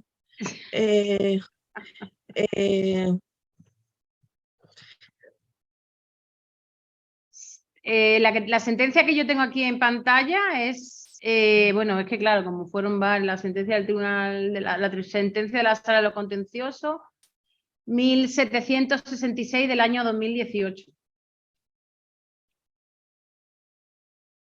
Exactamente, sí. Es que es una locura, o sea, es una locura porque al final el hecho de que haya tanta normativa prohibitiva y luego venga el Tribunal Supremo con esta sentencia, al final invita un poco a inseguridad jurídica, ¿no? Porque al final tú dices, bueno, si, es que si se está diciendo que esto es ilegal, que esto es abusivo, que esto es contra la libertad de competencia, ¿no? Contra la libertad de servicio, de la actividad económica, ¿para qué lo voy a cumplir? Si es que al final puede llegar a declararse nulo. Entonces, yo creo que se crea bastante inseguridad jurídica. Se entiende que no podrán hacerlo legalmente, pero lo ponen muy claramente en sus condiciones de uso, por cierto, muy, muy larga y farragosa. Claro. Pero esto es Francisco Martín. Dice, entonces la administración no podrá exigir a Airbnb que ponga el número de licencia en los anuncios y esto podrá ser modificado por la nueva directiva. Es que creo que es la única forma de hacer un seguimiento de la oferta. Yo sé por dónde va Francisco, porque yo creo que este Francisco lo conozco yo. A ver, no es que no lo pueda hacer la administración, no es que no lo pueda exigir, lo puede exigir, pero esa normativa que lo exija puede ser contraria a la directiva de servicios, puede considerarse contraria. Tengo que decir que ese estudio de la CNMC, iba a decirlo un poco así, pero es que no ha servido de mucho. Quiero decir que la CNMC no deja de ser un órgano consultivo que en algunas funciones sí tiene esa función consultiva con carácter obligatorio, pero en estos casos es puramente un estudio con un carácter meramente no me sale la palabra, meramente no obligatorio, no me sale la palabra. claro, pero mira, Entonces, aquí sí, sigue, sí. Entonces, sí que podría exigirlo a la administración, pero en efecto hay que esperar a la que la nueva directiva lo exija desde un nivel europeo. Claro, claro. O sea, si yo entiendo el comentario que ha hecho de un poco de control de la oferta, pero porque yo no sé si te acuerdas, Rosa, que no sé si fue, bueno, en la mesa redonda, como diciendo, tú defendías tu informe, yo defendía el mío, pero después de todo este tiempo de estudio, tú al final dices, bueno, es que el número de registro es lo que deberían de exigirte, ¿no? Para demostrar de alguna forma, pero es que al final el número de registro, y negaré decirlo que lo he dicho, es que el número de registro lo único que da lugar es a que tú has metido una declaración responsable y tiene un informe favorable. O sea, es que no puedes decir que no. Tú presentas la declaración responsable y luego ya que venga turismo a verte y entonces a los 15 días o 30 días tienes tu número de registro. Y ya no acreditas con el número de registro más que has presentado una declaración responsable, no que lo he hecho de la misa. Eso, al contrario de lo que pasaba antes, cuando era autorizatorio, en el que tú tenías una inscripción provisional y cuando ya tenías la definitiva es cuando ya podías coger y levantar la persiana. Pero ahora no, entonces se crea inseguridad jurídica, pues claro. Y la tiranía de las plataformas, pues es que estas cláusulas son las cláusulas, tú sabes más inglés que yo, Rosa, take it or leave it, cógela o déjala, o sea, es que va a tener que firmarla. Vamos, yo no sé si no la firman, al final no puedes colgar tu vivienda, ¿no? Pero esto eran como las cláusulas que después a lo largo de los años se han anulado, las cláusulas abusivas de la escritura pública de compraventa, de hipoteca. A ver, varias cosas. Un contrato de adhesión no tiene por qué ser abusivo, de hecho no lo es. No, pero hablo de la cláusula que ellos están diciendo, no en general, sino de las cláusulas. Ya, por ejemplo, impago de comisiones por críticas de los huéspedes. Es que no sé esas cláusulas que están diciendo cuáles son. O sea, yo eso no lo he visto nunca porque no lo he visto. Entonces no sé si me lo preguntan o no sé si lo pueden hacer la pregunta en directo. Quiero decir que sería mucho más sencillo.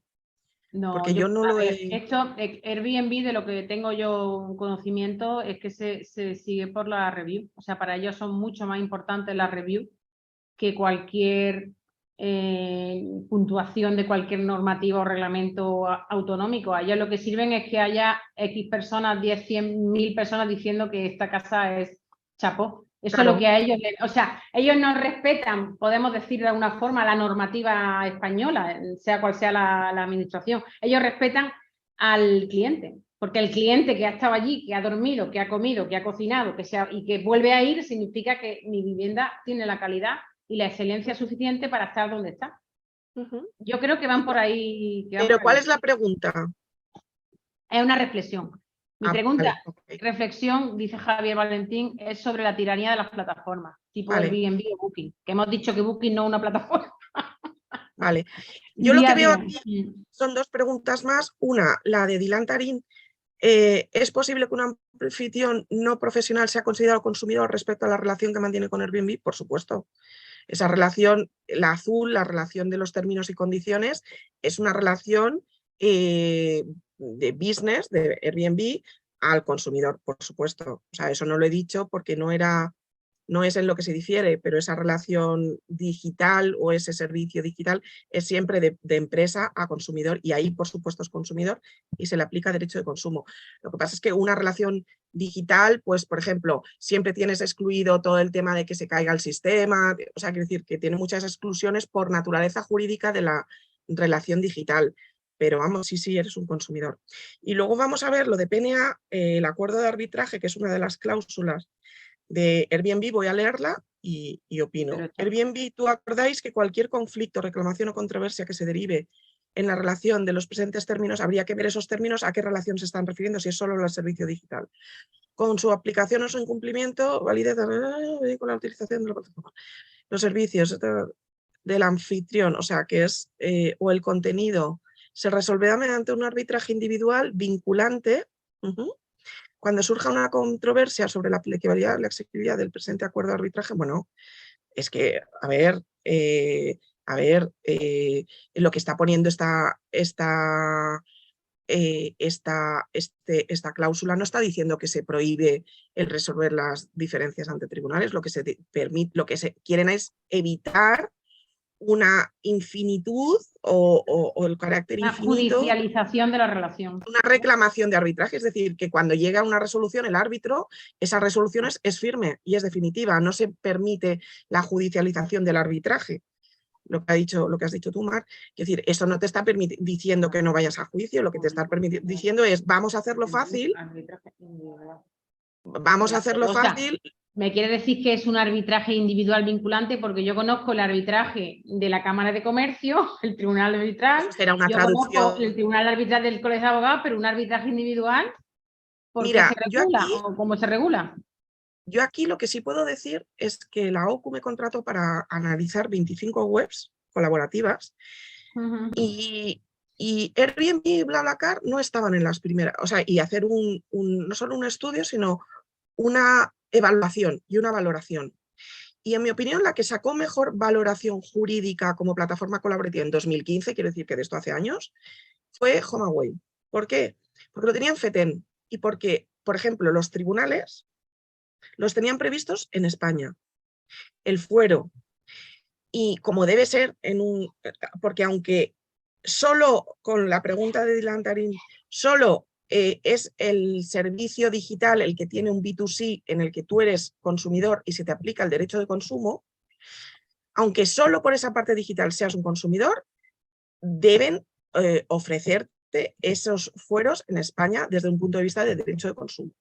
Pues ni Airbnb ni BlaBlaCar, no sé ahora, porque quiero decir, las revisé en 2015-16, es decir, que puede haber, anda que no ha llovido desde entonces.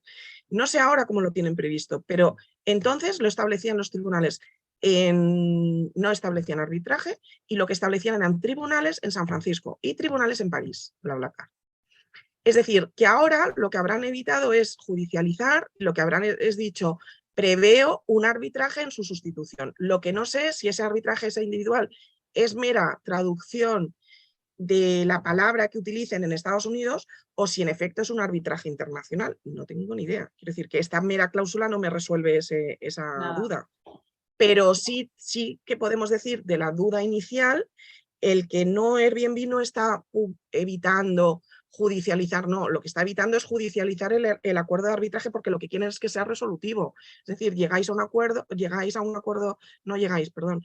una controversia, se llega a un acuerdo de arbitraje, que lo acates, punto. Que lo acates tú como lo acatan ellos, vamos. Que no... A ver, yo lo que veo, primero, como Airbnb no tiene responsabilidad, lo que yo veo tiene bien es que responsabilidad se abrocha. en la parte de Es que de depende de tier. responsabilidad de qué, claro, exactamente. Es que Claro. yo entiendo que lo que tiene que abrocharse muy bien es el anuncio que tú hagas, porque lo que tú anuncies es a lo que tú te vinculas. Entonces, Correcto. en cuanto a los servicios de la casa, en cuanto a la ocupación, el horario, las normas de comunidad, todo eso, que tú digas muy bien lo que pueden y lo que no pueden hacer. ¿Por qué? Porque realmente esa es el reglamento que va a regular la relación. Entonces, si hay alguien que incumple algo que estaba obligado por el anuncio, el pleito entre ellos dos, Airbnb se tiene que quitar de en medio. Entonces, Claro. es que es demasiado general. ¿A qué se refiere ese arbitraje? ¿Cuál es el problema? Si es de cuestión de comisiones. Es que hay que leerse las cláusulas enteras. Exacto. Y luego, Airbnb tiene condiciones para el contrato de consumo, que es el que ha dicho Dilantari, para el contrato de servicio digital. Luego tiene condiciones cuando tú eres host y luego tiene condiciones, bueno, cuando eres usuario es el contrato normal, pero tienes condiciones especiales cuando eres host y tienes condiciones especiales cuando eres host de experiencias. Quiero decir que esta cláusula no sé a cuál de todos esos pertenece, pero vamos, no tengo problema en hablar con esa persona, con PNA.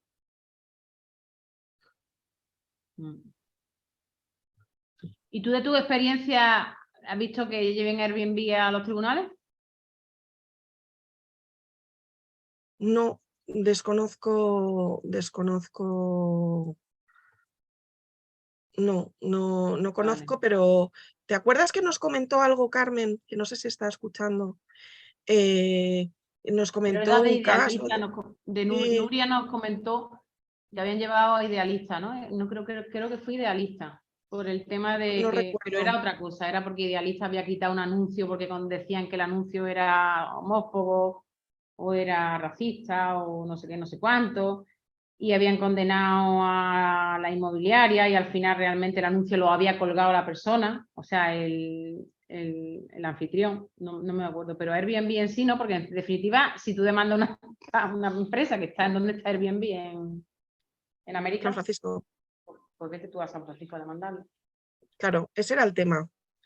Que por ley de consumo respecto al servicio principal, al servicio digital, tendrían que tener un sistema en España, pero lo pueden tener perfectamente, quiero decir, de 2015 a ahora, anda que no ha llovido y no tendrán cosas nuevas.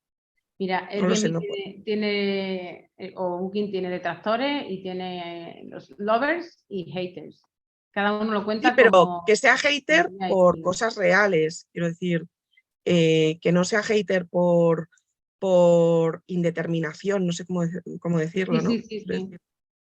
Que no sea hater es como el tema del taxi y la VTC, que no sea hater porque digan, me hacía gracia, ¿no? En un debate con taxistas, ¿no? Era como, ¿llevan impuestos? Bueno, es que el tema de impuestos es complicadísimo y como,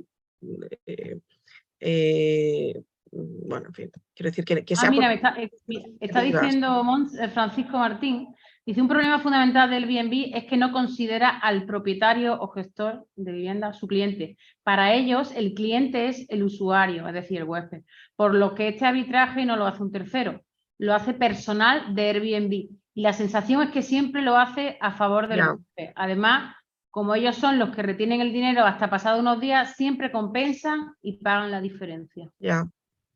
Bueno, ahí lo que es interesante, porque ahí es una de las cuestiones que yo siempre he oído a las asociaciones de consumo, querer ser ellas las que dilucidaban estos arbitrajes de consumo. Ahora lo entiendo, porque yo no sabía que Airbnb estaba haciendo esto.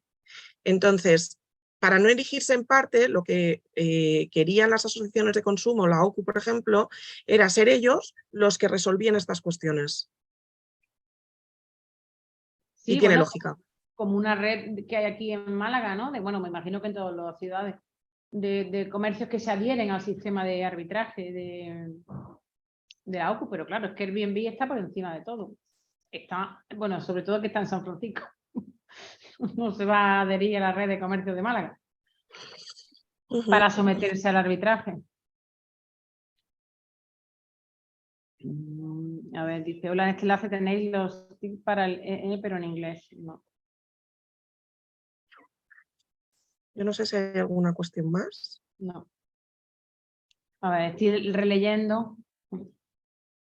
Mira, Javier Martín dice, Y la dificultad de los pequeños propietarios para luchar contra estas grandes plataformas. Claro, esto es, volvemos un poquito a lo mismo. A mí me gusta, y ya para ir concluyendo, que tenemos 3 minutos, retroceder un poco a 2 conceptos muy interesantes que tú has dicho al principio, el de comunidad, ¿no?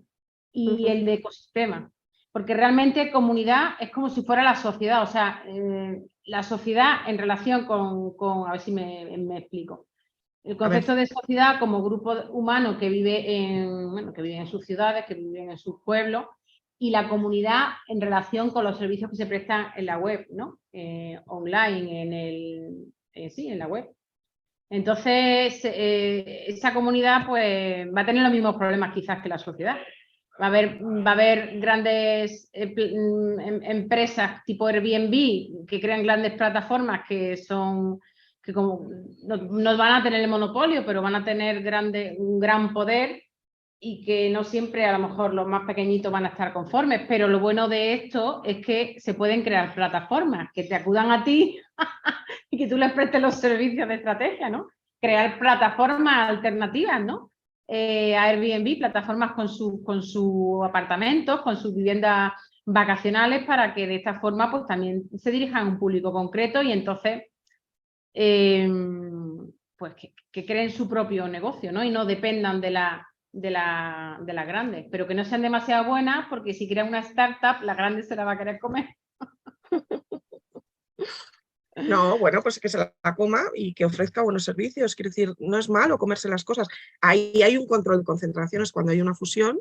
La CNMC, para todas esas posiciones de dominio, lo que hace es controlar las fusiones.